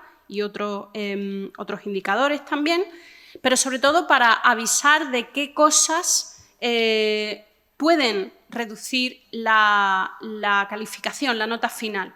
Porque esto es lo que nos están pidiendo sobre todo los investigadores más jóvenes, que describamos qué quiere decir exactamente que se pueda penalizar la reiteración de publicaciones, o qué es un conflicto de interés editorial, o qué se consideran malas prácticas de publicación, qué se considera un proceso de revisión no contrastable, qué significa que una autoría está insuficientemente justificada. Entonces, esto nos lo piden mucho. Bueno, pero ¿eso qué quiere decir? Entonces, bueno, hemos ido desarrollando estos documentos breves en los que damos orientaciones, de nuevo, tanto a solicitantes como a comités de sesenio y a comisiones de acreditación, que tienen absolutamente prohibido por parte de la dirección de ANECA desarrollar baremos internos, como decía Ángel, sean públicos o estén escondidos en un cajón. Está prohibido. No, y además no existen. No existen, y con esto, bueno, pues ha sido motivo, por ejemplo, de expedientes de separación de algunos vocales que se empeñan en que ellos tienen pongo un ejemplo que ha sido muy discutido, la lista de revistas de derecho. No sé qué lista es, pero hay una lista por ahí construida de listas de derecho. Entonces, los de las personas de derecho, yo entiendo que se sienten seguras con esa lista que le da puntos a las publicaciones. Bueno, es que no se puede utilizar la lista. No se puede utilizar la lista. No está aprobada por ANECA la lista. Esto lo hemos discutido con todos los departamentos de Derecho de España, todas las facultades de Derecho de España, las comisiones de Derecho de Acreditación, el Comité de Derecho de Sesenio. No, se va a utilizar la lista. Entonces, bueno, estos procesos no son fáciles porque cada disciplina, y tenemos 195 áreas de conocimiento, cada disciplina tiene sus herramientas. Pero hay que entender que la política es una y el baremo es uno. No hay baremos de comité, no hay baremos de comisión. Esto es muy importante y además que por favor lo diseminéis porque yo entiendo que la gente no se lo termina de creer, pero no los hay, no están en la página web porque no los hay. Y después también estamos avanzando ya con un poquito más de serenidad porque ya hemos hecho lo importante, que era abrir un nuevo procedimiento de acreditación estatal el 1 de abril, trabajando en otras dimensiones de la actividad que hasta ahora nadie, no voy a decir ANECA, nadie había desarrollado suficientemente. Por ejemplo, la transferencia y el intercambio de conocimiento, que es un concepto nuevo en la LOSU. Transferencia de conocimiento, y si recordáis aquel piloto del sesenio de transferencia, siempre se entendía transferencia tecnológica, con valor económico, básicamente, pero la LOSU establece un concepto que es transferencia e intercambio de conocimiento, y van siempre juntos, siempre. Bueno, ¿qué es exactamente eso del intercambio de conocimiento? ¿Cómo le decimos a las comisiones que se tienen que enfrentar a eso? Porque ahora se pueden presentar más cosas. Ya no son solo patentes, ya no son solo spin-off, no son solo contratos de investigación, caben muchas más cosas. Entonces, uno de los trabajos que estamos desarrollando ahora es un documento que publicaremos muy pronto de bases conceptuales y categorías de clasificación de esa actividad, para guiar de nuevo tanto a solicitantes como a evaluadores.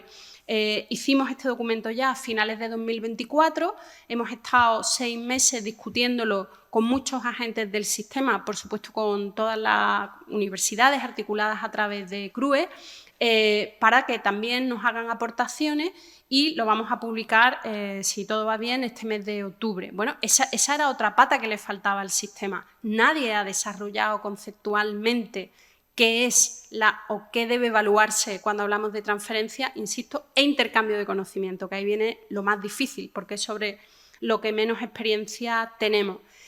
Y luego hay una cuestión de complejidad añadida que es la gobernanza de todo esto, ¿no? Y hablo ahora ya de manera más específica de COARA, porque la gobernanza del sistema científico y universitario daría para otra charla, ¿no? Pero hoy estábamos hablando fundamentalmente de COARA. Lo ha mencionado Senena.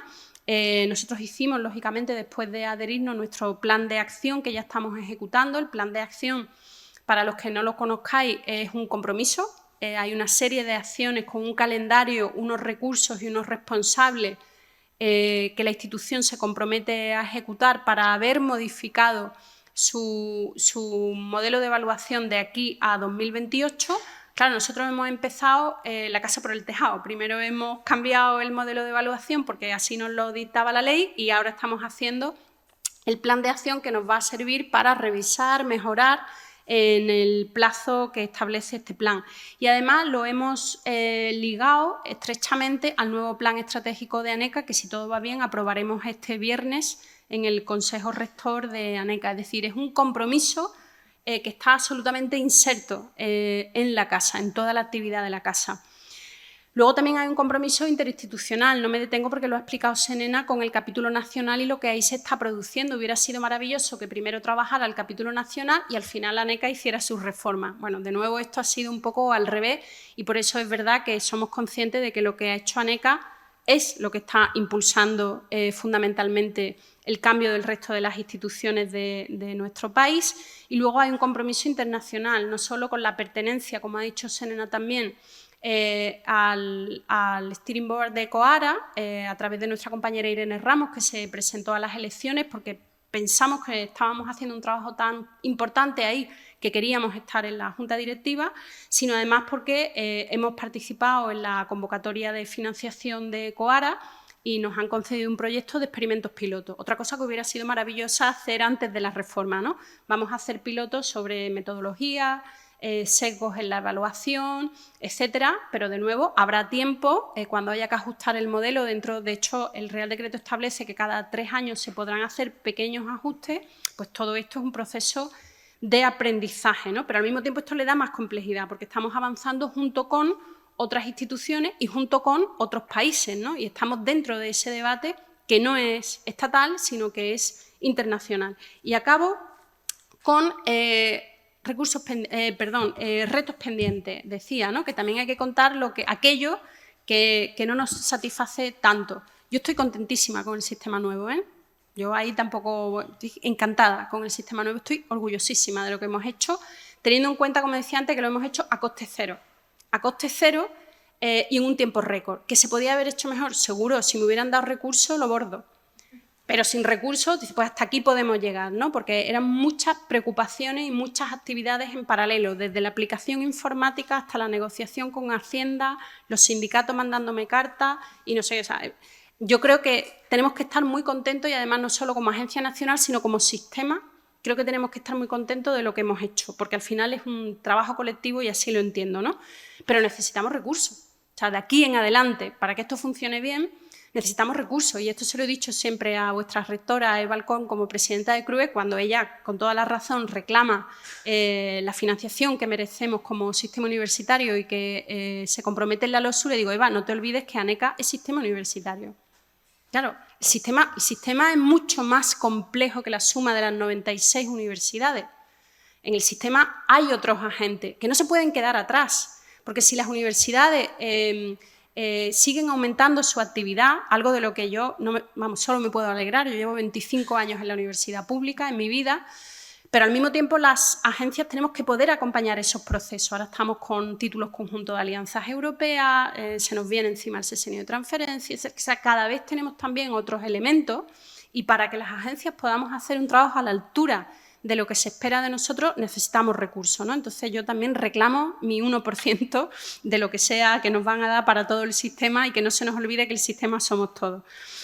Lo hemos comentado, ¿no?, en todo este proceso, capacitación y sensibilización. Esto es fundamental para solicitantes y para evaluadores. Hay dos patas en esto siempre.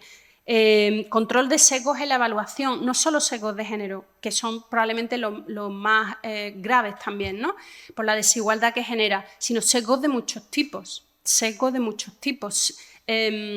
y prejuicios que tenemos todos, ¿no?, que pueden tener que ver desde la institución de la que venimos, esto de las grandes, las pequeñas, las centrales. Yo vengo de una universidad periférica, eso tiene un peso enorme cada vez que te presentas a algo, porque hay como cierta sospecha de que en unos sitios se trabaja más y mejor que en otros, y esto a mí me preocupa mucho siendo periférica como soy. En fin, sesgos en la evaluación. Pleno reconocimiento del multilingüismo. Esta vía también de trabajo la tenemos abierta y hay un grupo de trabajo en COARA, afortunadamente, que está trabajando en multilingüismo. Ahí está, por ejemplo, Ismael Rafols, y yo estoy muy pendiente de lo que hace ese grupo, porque ANECA todavía tiene mucho trabajo por hacer en reconocimiento del multilingüismo. La revalorización y resignificación de la investigación local, que ha sido tan claramente penalizada incluso en las áreas sociales, que es una contradicción en sí misma, ¿no?, pero hay que resignificarla. La investigación local puede ser igual de buena o mejor que la internacional, y ahí de nuevo hay que ir al contenido y a la innovación de la investigación y no tanto al dónde se publica, porque hay investigaciones locales que no solo no te van a publicar nunca en una revista internacional, sino que además no tiene sentido publicar en inglés, porque no te estás dirigiendo a ese público, tú te estás dirigiendo a otro público, ¿no? Y ahora hay una parte de estos retos que ya no dependen tanto del trabajo que pueda hacer la agencia, sino que son realmente retos colectivos. Estamos hablando de un cambio de cultura institucional y los compañeros de la universidad lo saben bien. Mover una institución es muy complicado, pero es que estamos hablando de mover un sistema completo. Estamos hablando de 96 universidades, más los organismos públicos de investigación, más todos los centros de investigación, todos los hospitales universitarios, es decir, todos los organismos en los que se hace investigación. Es muy difícil, estamos hablando de un cambio muy profundo y que tiene que ser necesariamente colectivo. Estamos hablando también de la necesidad de apropiación del sistema, sobre todo por parte del profesorado más joven y del estudiantado, y lo estábamos comentando, sobre todo de los estudiantes de doctorado, mi público favorito, los estudiantes de doctorado, porque ahí realmente es donde hay que sembrar todas las cuestiones ligadas a ética en la investigación, a integridad, a para qué estamos haciendo ciencia, para qué estamos difundiendo ciencia, ¿Qué perseguimos con la evaluación? Bueno, yo creo que hay ya probablemente una generación que no tiene interés en el debate, no va a participar ni está dispuesto a cambiar nada. Está bien, como decía Ángel, están de salida, pero sí que hay unas cohortes en las que nos tenemos que volcar con este cambio. Como decíamos, lo ha dicho Serena también, el liderazgo tiene que ser compartido. Yo soy consciente del impulso que Aneca le ha dado a todo esto, con mucho sufrimiento, con muchísimo sufrimiento, pero yo creo que ahora toca repartir un poquito los esfuerzos. Con mucho sentido crítico, Coara no es la panacea. Coara no es la panacea, de hecho no tenemos muy claro qué resultados va a dar en el medio y en el largo plazo. A todo esto hay que aproximarse con un sentido crítico y con un sentido práctico. No es igual una universidad que puede hacer un número reducido de concursos de acceso en un año que Aneca, que hace entre 40 y 50.000 evaluaciones individuales al año. Pues lógicamente la aproximación no puede ser la misma, ¿no? Y esto hay que atenderlo siempre con una mirada muy crítica. Pero al mismo tiempo creo que con mucha confianza en lo que estamos haciendo, porque venimos de algo, esto es muy simple, pero me parece muy definitivo, veníamos de algo que no nos gustaba nada. Ya digo, yo no he escuchado a nadie hablar bien del anterior sistema de acreditación, entonces confianza en que lo que estamos haciendo parece que es un poquito mejor al menos, y de ahí para arriba, que lo anterior. Pero tenemos que evaluarlo, tenemos que analizar qué resultados da. Y sobre todo necesitamos un debate, que es el que yo he hecho en falta, pero como veis yo he ido con la lengua afuera los 2 años y medio que llevo, a mí no me ha dado tiempo para pensar más, pero aquí alguien o algo tendría que estar pensando en dónde queremos estar en el año 2050. Yo se lo digo siempre, España, ¿dónde quiere estar en 2050? Porque lo que hace una agencia es generar incentivos. Ahora vamos a hacer por primera vez una evaluación de los 35 años de sesenios de investigación. La estamos haciendo. Nunca en España se ha evaluado el impacto de la política científica más antigua que tenemos, que es sesenios de investigación. 35 años, tenemos un histórico de 35 años, eso nunca se ha evaluado. Vamos a abrir los datos, estamos limpiando las bases de datos, que ya podéis imaginar cómo están. Vamos a abrir todos los datos para que todos los investigadores puedan hacer uso de ellos y vamos a empezar a publicar una serie de informes de análisis. Bueno, es que eso hay que hacerlo, tenemos que mirar qué ha pasado con los incentivos que hemos generado, qué resultados han producido y, sobre todo, dónde queremos ir, porque según dónde queramos ir, los incentivos tendrán que ser uno u otro. Y ese debate grande, tranquilo, sosegado, es el que creo que no hemos tenido, o al menos yo no he asistido porque, como veis, he estado un poco ocupada. Pero ese debate es muy necesario, ¿no? Y creo que también tendríamos que articularlo de alguna manera para no perdernos en el índice H sí, el índice H no. Bueno, ¿pero para qué? ¿No? Para mí la pregunta siempre al final es ¿pero para qué? ¿A dónde queremos llegar? Pero bueno, eso lo dejo para próximas direcciones de Aneca y de nuevo para el conjunto del sistema, ¿no? Yo también en las universidades entiendo que el día a día en las universidades es igual de duro y hay que tomar decisiones a muy corto plazo, pero tendríamos también que pararnos un poquito a pensar dónde queremos estar como sistema universitario y como sistema científico dentro de muchos años. Así que, bueno, yo lo dejo aquí y ahora, si queréis, abrimos todas las preguntas con Ángel y con Serena. Muchas gracias. Sí, Venga, vale. tenemos ya una pregunta por aquí. Sí, bueno, yo tenía varias, pero ya me he merecido que nada. En primer lugar, felicitaciones a los tres por las presentaciones y por los esfuerzos que estáis aplicando. También eso dice de que los españoles sabemos sacar coches de las piedras, ¿no? Y una pregunta concreta. Has comentado antes el concepto de comisión cero. Yo estoy trabajando en el ámbito de la biomedicina, un ámbito multidisciplinar donde en el equipo donde estoy hay casi de todo, hasta médicos, medicina, farmacia, enfermería, bioquímica, biología, mi parte de computación, informática, incluso física y matemáticas, o estadística. Entonces, claro, las publicaciones que producimos, y además en estudios en humanos, estudios cortes, son largos, las publicaciones que producimos no son específicas de un área muy concreta, ¿no? Y más en ciertos casos. Entonces, ¿esa comisión sería la adecuada para ser evaluado o no? Bueno, ahí tendrías dos opciones. Tanto en sesenios como en acreditaciones podrías ir a la comisión 0, si tu trayectoria, tu investigación responde a eso, que además está definida, qué significa, porque también en eso nos han preguntado mucho, ¿no? ¿Cómo sé yo si mi investigación o mi producción se puede considerar multidisciplinar o interdisciplinar? Bueno, damos una serie de definiciones específicas. Puedes optar por eso o puedes optar por ir a la comisión disciplinar, donde esté incorporada tu área de conocimiento, porque se ha hecho constar en todos los casos que nunca se podrá penalizar un perfil multidisciplinar o interdisciplinar en una comisión disciplinar, porque antes sí aparecía.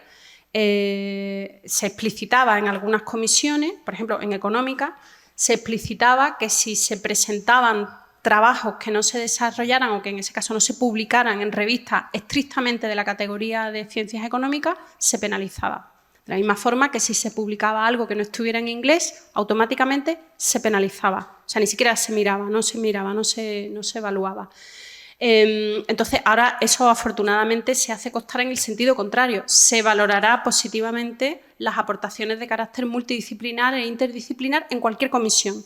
Y en todas las comisiones hay una persona especializada en evaluación multidisciplinar e interdisciplinar que vela porque esas solicitudes, que puedan ser un poquito diferentes, se evalúen correctamente, independientemente de a qué dos evaluadores vayan. Como luego va a sesión colegiada, eso se discute ahí. Y está funcionando muy bien tanto en las comisiones disciplinares como en la comisión 0. La comisión 0 está funcionando de maravilla y los evaluadores están entre ellos enseñándose muchísimo. Y la gente cada vez se siente más cómoda y ahora mismo es la segunda comisión de acreditación con más solicitudes.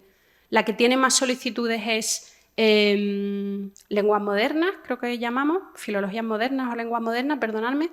Esa es la primera por volumen de solicitudes y la segunda es la 0, multidisciplinar e interdisciplinar. O sea que estaba claro que era una comisión, era un espacio muy necesario.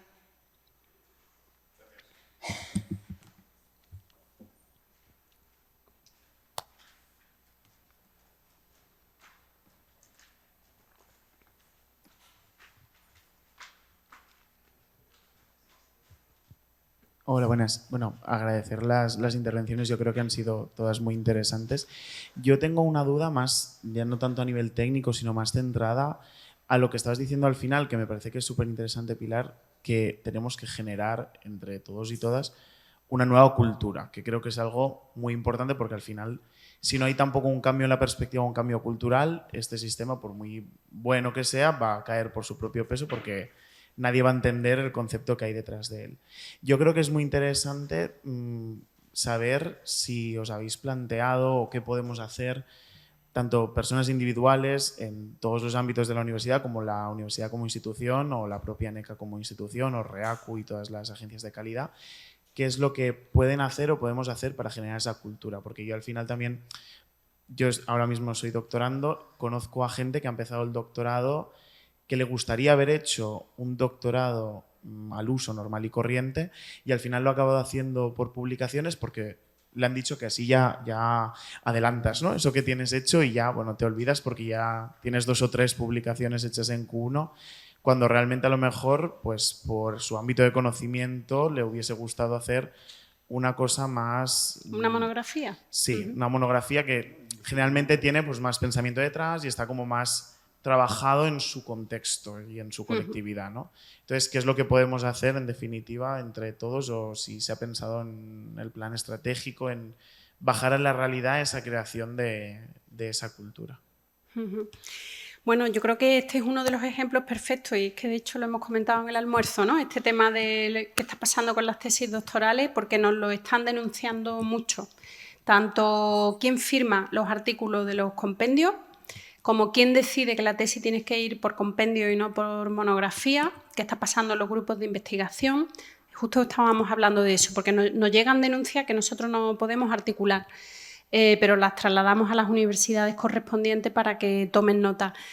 Ese es uno de los ejemplos en los que el esfuerzo tiene que ser necesariamente compartido. De poco servirá que la agencia haya cambiado de una forma tan drástica su modelo Si luego en la práctica diaria de qué ocurre en los departamentos, qué ocurre en las escuelas de doctorado, qué ocurre en los grupos de investigación, seguimos trabajando con el sistema antiguo de cuanta más producción mejor. Y ahí sí hay un elemento que a mí me preocupa mucho y que creo que frena ese posible cambio cultural, que es el tema de los rankings de universidades. Porque yo tengo relación con muchísimos rectoras, rectores, vicerrectoras ahora, y es verdad que hay una preocupación interna en la institución por el poder que estos rankings están obteniendo, aunque solo sea mediáticamente. Y en cuanto salen, pues todas las universidades buscan aquel indicador en el que han quedado medio bien para vender al menos en la prensa local algo, ¿no? Mi universidad es la mejor en no sé qué indicador, la mía la tercera mejor empezando por abajo. O sea, todo el mundo busca como una cosa absurda, pero que necesita ponerle un titular. Entonces, de la misma forma que nos hemos quitado esa presión del índice H, yo tenía un amigo muy gracioso de la Universidad de Barcelona que en vez de decirte, dice, ¿cómo estás, no? ¿Cómo te va la vida cuando te ves un curso? ¿Cómo va tu índice H? Pues igual, lo del ranking es igual, ¿cómo va lo mío, no? ¿Cómo va lo mío? Pues de la misma forma que estamos intentando que a nivel individual esos indicadores no nos pesen tanto, habría que intentar hacer un trabajo a nivel institucional para que esos indicadores no importen tanto. O sea, para mí, por ejemplo, universidades pequeñas, periféricas, provinciales, digamos, ¿no? Tienen un peso en el territorio tan bestial. O sea, es que son las universidades las que hacen territorio, las que articulan la actividad cultural, no digamos la formación, pero digo todo lo que no es formación reglada, ¿no? Que ese debería ser el orgullo de la universidad, ¿no? El ranking de Shanghái, porque se nos ha perdido a nosotros en el ranking de Shanghái, ¿no? Lo importante es qué impacto tengo yo en mi territorio, ¿no? Eso es lo que debería darnos sentido de pertenencia y orgullo de pertenecer a una institución universitaria, la que sea. Entonces, creo que eso está haciendo mucho daño y que es lo que, en gran medida, pero aquí hay vicerrectoras que lo pueden decir mejor que yo, no facilita que la universidad haga el cambio definitivo, porque los ejemplos que tú has puesto es que son de política interna de la universidad y nos llegan denuncias con las que no podemos hacer nada, entre otras cosas porque la ley orgánica no nos da, no nos convierte en órgano sancionador. No lo somos, eso no lo tendría que haber dado la ley orgánica y no nos lo da. Por lo tanto, ANECA no puede intervenir, puede informar, puede elevar, pero no puede intervenir. Pero esos son ejemplos perfectos de política universitaria, política departamental, política de la escuela de doctorado, política del vicerrectorado de investigación, en el que no es balones fuera, ¿eh? O sea, que es algo en lo que tenemos que trabajar conjuntamente, pero sobre todo reducir presión de todos los indicadores, los individuales y los institucionales, porque creo que lo que menos le importa a esta universidad o a la mía, que está en la carretera de Utrera, lo que menos le importa es dónde está en el ranking de Shanghái, creo yo, pero esto probablemente los rectores por otras razones no lo comparten, porque bueno, hay una cuestión de prestigio malentendido o de lo que sea, ¿no? Pero un cambio cultural solo puede hacerse de manera distribuida y compartida. No sé si me va a permitir tomar la palabra un momento por comentar respecto de eso un par de cosas que hemos hecho en la carretera de Utrera. Un par de cosas que hemos hecho. La primera ha sido modificar la normativa de doctorado para eliminar la tesis por compendio. ¿Vale? Esa es la primera cosa que hemos hecho. Y la segunda ha sido proponer esta cosa que no ha salido todo lo bien que nos hubiese gustado, que es limitar el número de contribuciones científicas que se presenta cuando alguien va a un concurso para una plaza de profesor ayudante doctor. Entonces, esas 3 que te están diciendo que tienes que llevar por tal, pues realmente no tienes por qué llevarlas. O no tienen que ser 3, o no tienen que ser esos Q1 que te están pidiendo como doctorando. Entonces, efectivamente, coincido con Pilar que tiene que ser una cosa interna. Es decir, lo del coco de ANECA que hemos comentado muchas veces, es que todos necesitamos un coco, lo teníamos en Madrid, pero realmente el coco somos todos. Es decir, la política científica, la evaluación científica se hace en cada uno de los centros y cada cual tiene que poner su granito de arena y se tienen que poner los granitos de arena a nivel institucional, pero también a nivel personal, porque luego los evaluadores y las evaluadoras son los del despacho de al lado tuya o somos nosotros mismos cuando nos toca. Entonces esto también es una cuestión de contribución individual, ¿vale? En la que todos y todas tenemos que participar. Con los rankings pasa un poco de lo mismo. Es decir, es que los rectores, y yo a veces entiendo a los rectores, es que resulta que a los rectores quien les financia son las comunidades autónomas. Y son las comunidades autónomas las que le están requiriendo determinada posición en determinado ranking. en los que, coincido con la directora, no nos jugamos nada. ¿Qué nos jugamos nosotros en Shanghái? No jugamos absolutamente nada. Esos rankings están hechos en China para universidades chinas. En el momento que han entrado las chinas de verdad, todas las demás estamos saliendo o estamos quedando mucho más abajo. Y el de Shanghái todavía está medio bien hecho.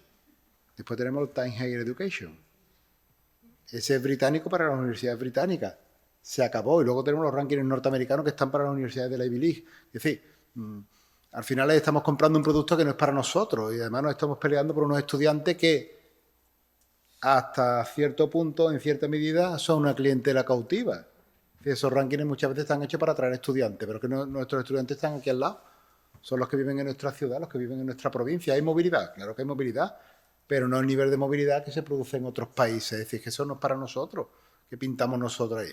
Pues lo que pintamos es que los medios de comunicación los han encumbrado y los medios de comunicación nos encumbran o todo lo contrario en función de esos indicadores. Perdón por haberme metido en la respuesta. Ahora me meto yo, si me permitís un segundito. Bueno, yo creo, comparto muchas cosas que se han dicho, pero yo creo que también es importante, sí, revolución o evolución. Tenemos una historia, venimos de donde venimos y los grupos de investigación, las líneas de investigación que se han desarrollado en las universidades en los últimos años, pues han seguido unos estándares que nos agrades o no, eran los que en aquel momento eran los que estaban y la política de incentivos alinea a la gente. Evidentemente, para que se produzca el cambio tienen que pasar muchas cosas, pero la primera y principal es que estemos todos alineados, porque si decimos en la universidad no publiquéis más que 5 artículos y ANECA después pide 130, pues ya hemos acabado con nuestros, nos cortarán la cabeza. Entonces hace falta una cierta complicidad en todos los agentes. Y evidentemente hace falta un cambio de mentalidad en los grupos de investigación. Pero ese cambio de mentalidad tiene que estar incentivado por políticas, incentivos, asignación. Yo creo que una de las cosas que es un acierto, no tenía yo esta percepción, pero de la charla de hoy creo que se me ha quedado, es ese mensaje que nos ha transmitido Pilar en ANECA de que son evaluaciones de suficiencia. ¿Vale? Y yo creo que eso le ha permitido avanzar y ha permitido desarrollar. Pero después hay otro problema que es más complejo y lo ha dicho Ángel, y es que somos pobres y no tenemos dinero para dar los ramones y cajales que se solicitan, no tenemos que, entonces ya no vale solo el rango de suficiencia, entonces hay que utilizar otros criterios, hay que arremangarse, ¿no? y entrar en esa evaluación. Y ahí entra el último problema al que me quiero referir también, y es tenemos que hacer docencia, tenemos que hacer investigación, la semana tiene 37 horas y esto de la evaluación no es nada fácil, cuando uno se pone a hacerlo. ¿Hasta qué punto? ¿Qué porcentaje, ¿no? de la actividad? Yo coincido que es fundamental tener una agencia confiable, estable, pero, ostras, es que la evaluación requiere de un esfuerzo. Muchas personas que están aquí han participado en comités de ANECA, participan en comités de la agencia, es que después hay que continuar siguiendo dando clases, siguiendo haciendo investigación, dirigiendo tesis, solicitando proyectos y es complejo, ¿no? Compatibilizar todo. Entonces es importante asignar recursos y es importante, pero también hasta dónde vamos a llegar con la evaluación, para que no nos sumerja, ¿no? Sí, otro apunte, que tu pregunta está dando para mucho, pero otro apunte. Además del esfuerzo en horas de trabajo que supone la evaluación, hablo de la agencia para que tengáis una idea, anualmente el programa de acreditación de funcionarios, no hablamos de laborales, el de funcionarios y sesenios de investigación anualmente a ANECA, es decir, a las arcas públicas le cuesta 3 millones de euros. Si yo fuera presidenta de lo que sea, de mi comunidad de vecinos, que no lo soy, si yo fuera presidenta, yo iría progresivamente acabando con las evaluaciones individuales y apostaría por el sistema anglosajón, que no porque sea anglosajón me parece el mejor, sino porque es una señal de madurez del sistema, iría a evaluación institucional. Porque si tú confías en centros, departamentos, universidades, si tú confías esa evaluación, para que de verdad sea contextual y cualitativa, es que solo la puede hacer el que está cerca. Pero eso solo se puede hacer si estamos hablando de instituciones muy maduras y confiables. ¿Qué pasa en España? Que no confiamos los unos de los otros. No confiamos. De hecho, hasta antes de ayer, ANECA pedía certificado de todo, escaneado todo, 2.000 papeles de anexo en el currículum. ¿Por qué? Porque no nos fiamos. De la misma forma, no nos fiamos de la universidad no se fía de la universidad vecina porque a ella la tratan mejor que a mí, porque estamos repartiendo miseria, ¿no? Pero si de mí dependiera, las evaluaciones individuales se tendrían que ir acabando. O sea, que ANECA, que tiene un presupuesto de 12 millones, se gaste 3 solo en acreditaciones de funcionarios y sesenios, es un disparate, que podían ser 3 millones de euros destinados a programas mucho más relevantes y de más impacto institucional. Lo que pasa es que eso es si yo fuera presidenta. Como no lo soy, el marco dice, y acabamos de aprobar una ley orgánica que mantiene el sistema de acreditación estatal, apoyado por todo el Parlamento, pues España tiene un sistema de acreditación estatal previo a los concursos, pero absolutamente de acuerdo en que es un sistema de evaluación agotador, costosísimo, que genera muchísima presión sobre el sistema cuando al final son los departamentos los que hacen lo que quieren, como no puede ser de otra manera. Entonces, evaluemos a los departamentos, confiemos en los departamentos y guiemos la política de los departamentos, pero que sean los departamentos los que hagan de verdad política de profesorado. Esa es mi opinión, pero no es el marco en el que estamos ahora, ¿no? Partía de ahí. ¿Qué dice la norma? Pues vamos a interpretar de la manera que mejor lo entendemos el espíritu de la norma, pero la norma dice lo que dice, que es que España tendrá un sistema de acreditación estatal y mantendrá sus sesenios de investigación, que ya tiene 35 años. ¿Que no hay que repensar los incentivos después de 35 años? Yo creo que sí, porque el sistema científico de ahora no tiene absolutamente nada que ver con el del año 89, pero ahí seguimos. Yo me voy a meter otra vez, si me lo permitís, ¿vale? Te termino un segundito solo. Por esto de la evaluación departamental, que es algo que está puesto sobre la mesa hace ya bastantes años, desde el ámbito de los que se dedican a la evaluación científica como ámbito de investigación y como ámbito profesional. Para poder hacer eso, deberíamos querer y poder ejercer también la autonomía universitaria que la Constitución nos da. Y a veces no queremos, ¿verdad? Quien se acredita saca plaza, no queremos, y a veces no podemos. Quien paga manda. Si no tenemos una autonomía presupuestaria, que no las tenemos en la universidad, o tenemos solo hasta cierto punto, porque al final es la comunidad autónoma la que decide no solo cuánto nos da, sino también a veces cuánta de esa parte se dedica a cada capítulo. Desde luego los capítulos grandes, el gran capítulo obviamente es el capítulo 1, el capítulo de personal, y a veces nos dicen, bueno, pues no hay dinero para infraestructura, y no hay dinero para infraestructura, con lo cual poco podemos hacer. Y luego es verdad que muchas veces en las propias universidades hacemos dejación de funciones cuando nos toca ejercer esa autonomía, por ejemplo, en la contratación de personal. A veces los equipos rectorales, tampoco no hacen la política para la que se les ha elegido. Lo dejan todo en manos de los departamentos. Y los departamentos, bueno, pues todos sabemos lo que es un departamento universitario o qué puede llegar a ser un departamento universitario.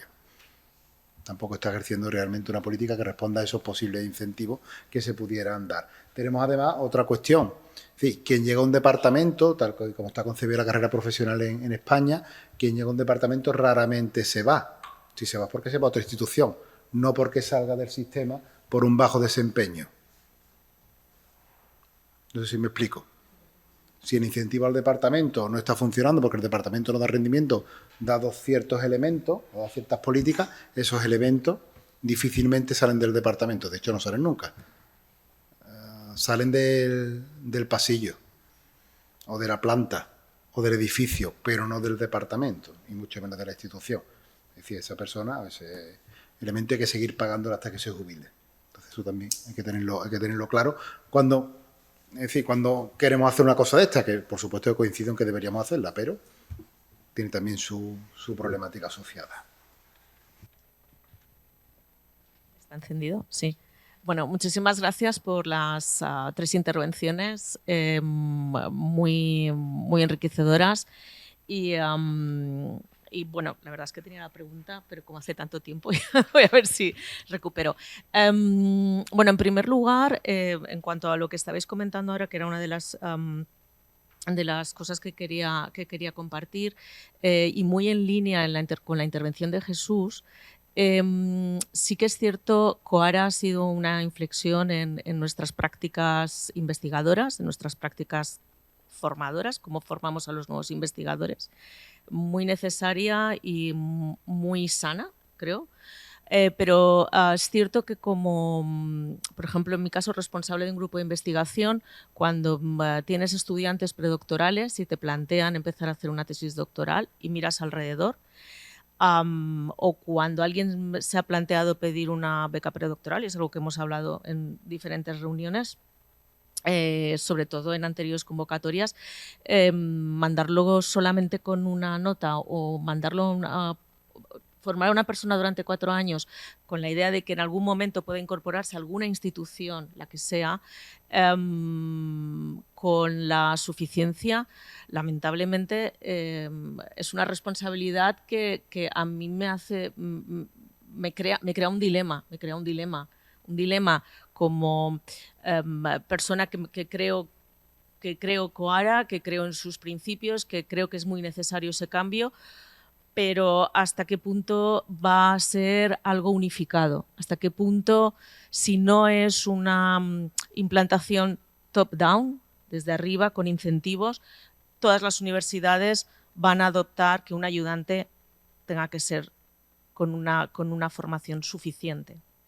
Es un poco lo que me planteo cuando ves a gente joven trabajando contigo y te planteas cómo lo formo para poder luego que no pierda la incentivación y el estímulo por seguir en la academia, que es muy complicado a veces. Y luego, en segundo lugar, un tema que has introducido, Pilar, y me parece fantástico y muy, muy necesario, sobre todo en el campo de las humanidades, que es el tema de la transferencia e intercambio de conocimiento.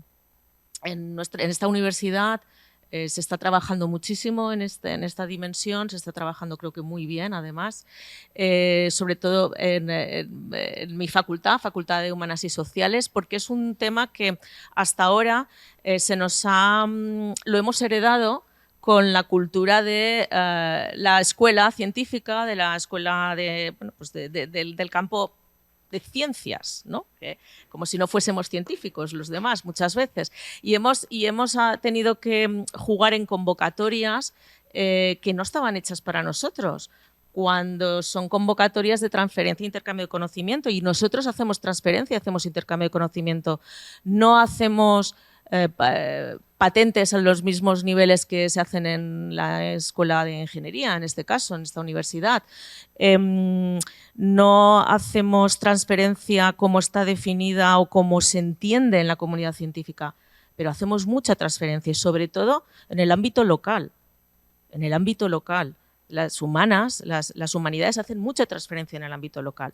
Pasa que esa transferencia no tiene nombres y apellidos en ningún sitio. Y es muy difícil cuando la tienes que justificar. Muy difícil.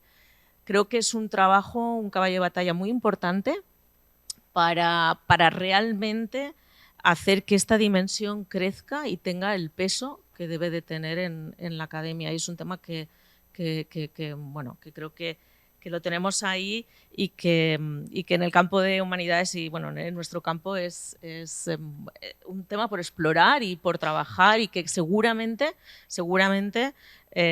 tenemos mucho que decir y aportar cuando tengamos nombres y apellidos, cuando sepamos ponerle un metalenguaje concreto a lo que es la transferencia, que hacemos transferencia de intercambio, pero no tenemos un metalenguaje común con la institución, ni con ANECA, ni con Ministerio, ni con el resto de instituciones. Muchísimas gracias.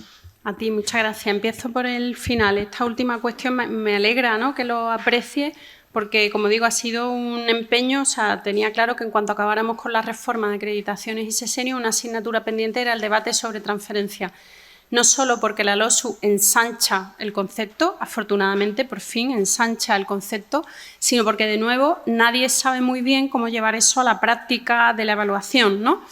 Y hemos estado haciendo un trabajo durante más de un año, muy silencioso, sin que haya formado parte de todo este ruido de las reformas. Una compañera que se incorporó a ANECA precisamente para esto y yo, Irene Ramos, la misma persona que está en el steering board de Coara. Y ha sido un trabajo precioso y de un un crecimiento espectacular a medida que avanzábamos en la revisión de literatura y de modelos de evaluación de transferencia en otros contextos internacionales. Y yo creo que os va a gustar mucho y, por supuesto, lo abriremos a debate con toda la comunidad, aunque ya ha sido durante, como decía, varios meses debatido, pero lo abriremos y yo creo que era una necesidad para lo que tú dices, para ponerle nombre a las cosas, para establecer categorías en las que todo el mundo se pueda reconocer, ¿no?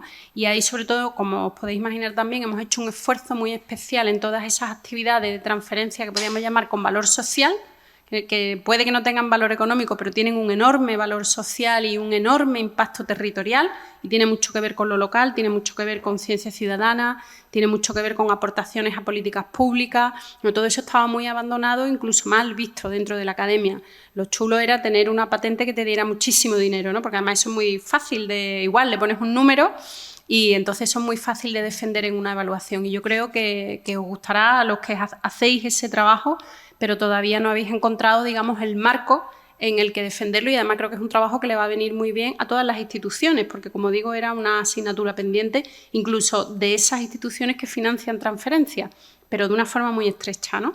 Y la otra cuestión que planteabas al inicio es mucho más profunda.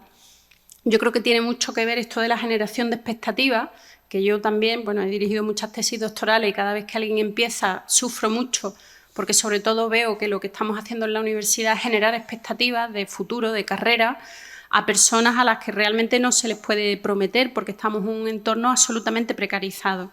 Y ese, claro, pues es un mal al que nos enfrentamos ahora, y yo creo que ahí solo cabe ser enormemente honesto con cuál es la situación de la universidad, fundamentalmente del sistema público, cuando una persona se incorpora decidida a hacer carrera investigadora o carrera académica al mismo tiempo que se le motiva y se le ilusiona, porque sin ilusión, por muy precarizado que esté el sistema, sin ilusión no se puede vivir, ¿no? No se puede avanzar, pero desde luego sin generar falsas expectativas, que yo creo que es el problema.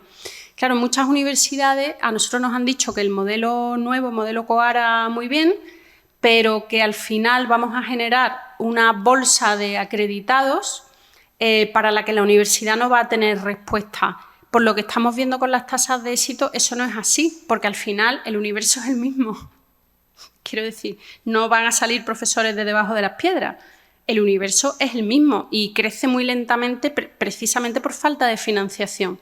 En cuanto hemos pasado este pico de las 11.000 solicitudes de 2024, estamos entrando en una normalidad absoluta. Nos llegan 500 solicitudes al mes, más o menos, entre titularidades y cátedras, 500 al mes. Estamos consiguiendo que salgan 1.000, porque estamos desatascando todavía la cola, ¿no? Llegará un momento en que el plazo será de 4 o 5 meses para todas las comisiones y sea un proceso mucho más liviano y menos doloroso para todas las partes. Yo no creo que se vaya a generar una bolsa de acreditados a la que la universidad no pueda responder. Una universidad española sumamente envejecida, con una jubilación masiva muy cercana y, por tanto, con necesidad de recambio. Pero es cierto que el camino no es sencillo, ¿no? Y creo que ahí es el equilibrio. O sea, no depende tanto de cuál sea el sistema de NECA o el sistema de los concursos de acceso, como de que haya mucha honestidad con las personas que se están incorporando al sistema y no generar falsas expectativas, sino decir, bueno, estas son las opciones, puede salir bien, puede no salir bien, y no vender, que me consta que se hace mucho, yo lo he vivido a mi alrededor, no vender que si publicas 100 artículos tienes la plaza asegurada, porque eso sobre todo le viene bien a los seniors, a los supervisores, ¿no? Y creo que esa dinámica hay que romperla un poco, pero completamente de acuerdo en que ese es un debate, otro de los debates importantes a los que no estamos dedicando el tiempo suficiente. Si me permites, mirar, por completar, realmente es una cuestión que es importante, yo creo que es nuclear en este momento, en el inicio de las carreras académicas.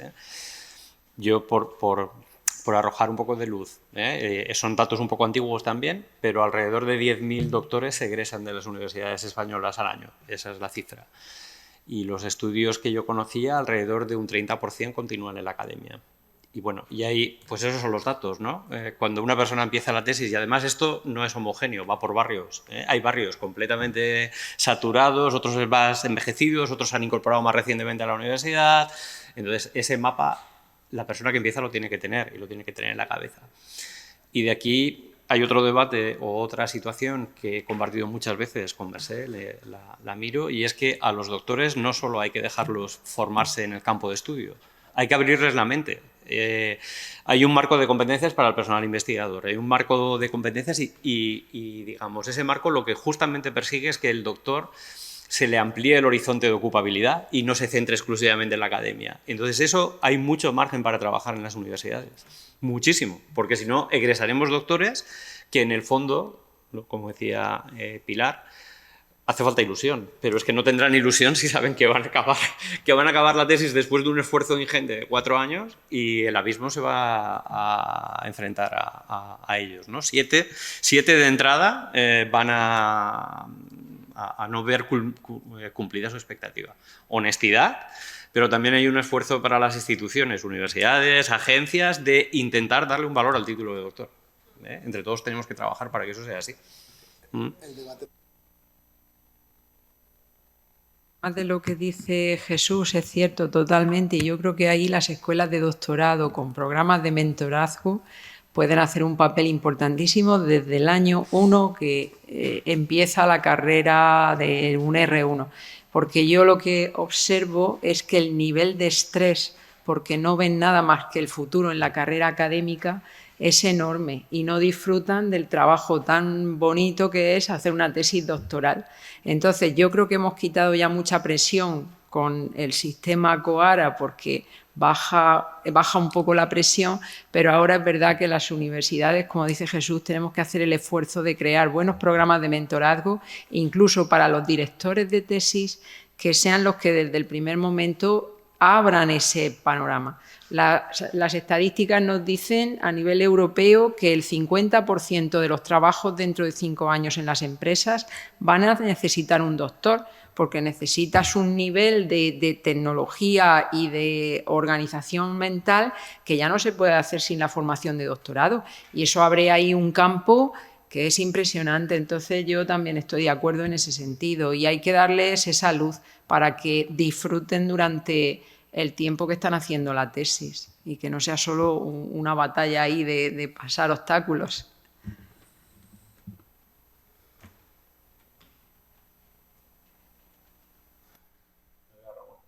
Aquí. Que no es el... ¿Quedan preguntas o nos vamos a cenar? Sí, tanquem. Bueno, pues a las personas que habéis ahí aguantado hasta el último minuto, pero a todos en general, muchísimas gracias. Muchísimas gracias a Serena, a Ángel, a Pilar. Y bueno, pues ya sabéis dónde está vuestra casa y estaréis invitados continuamente a compartir. Muchas gracias. Muchísimas gracias.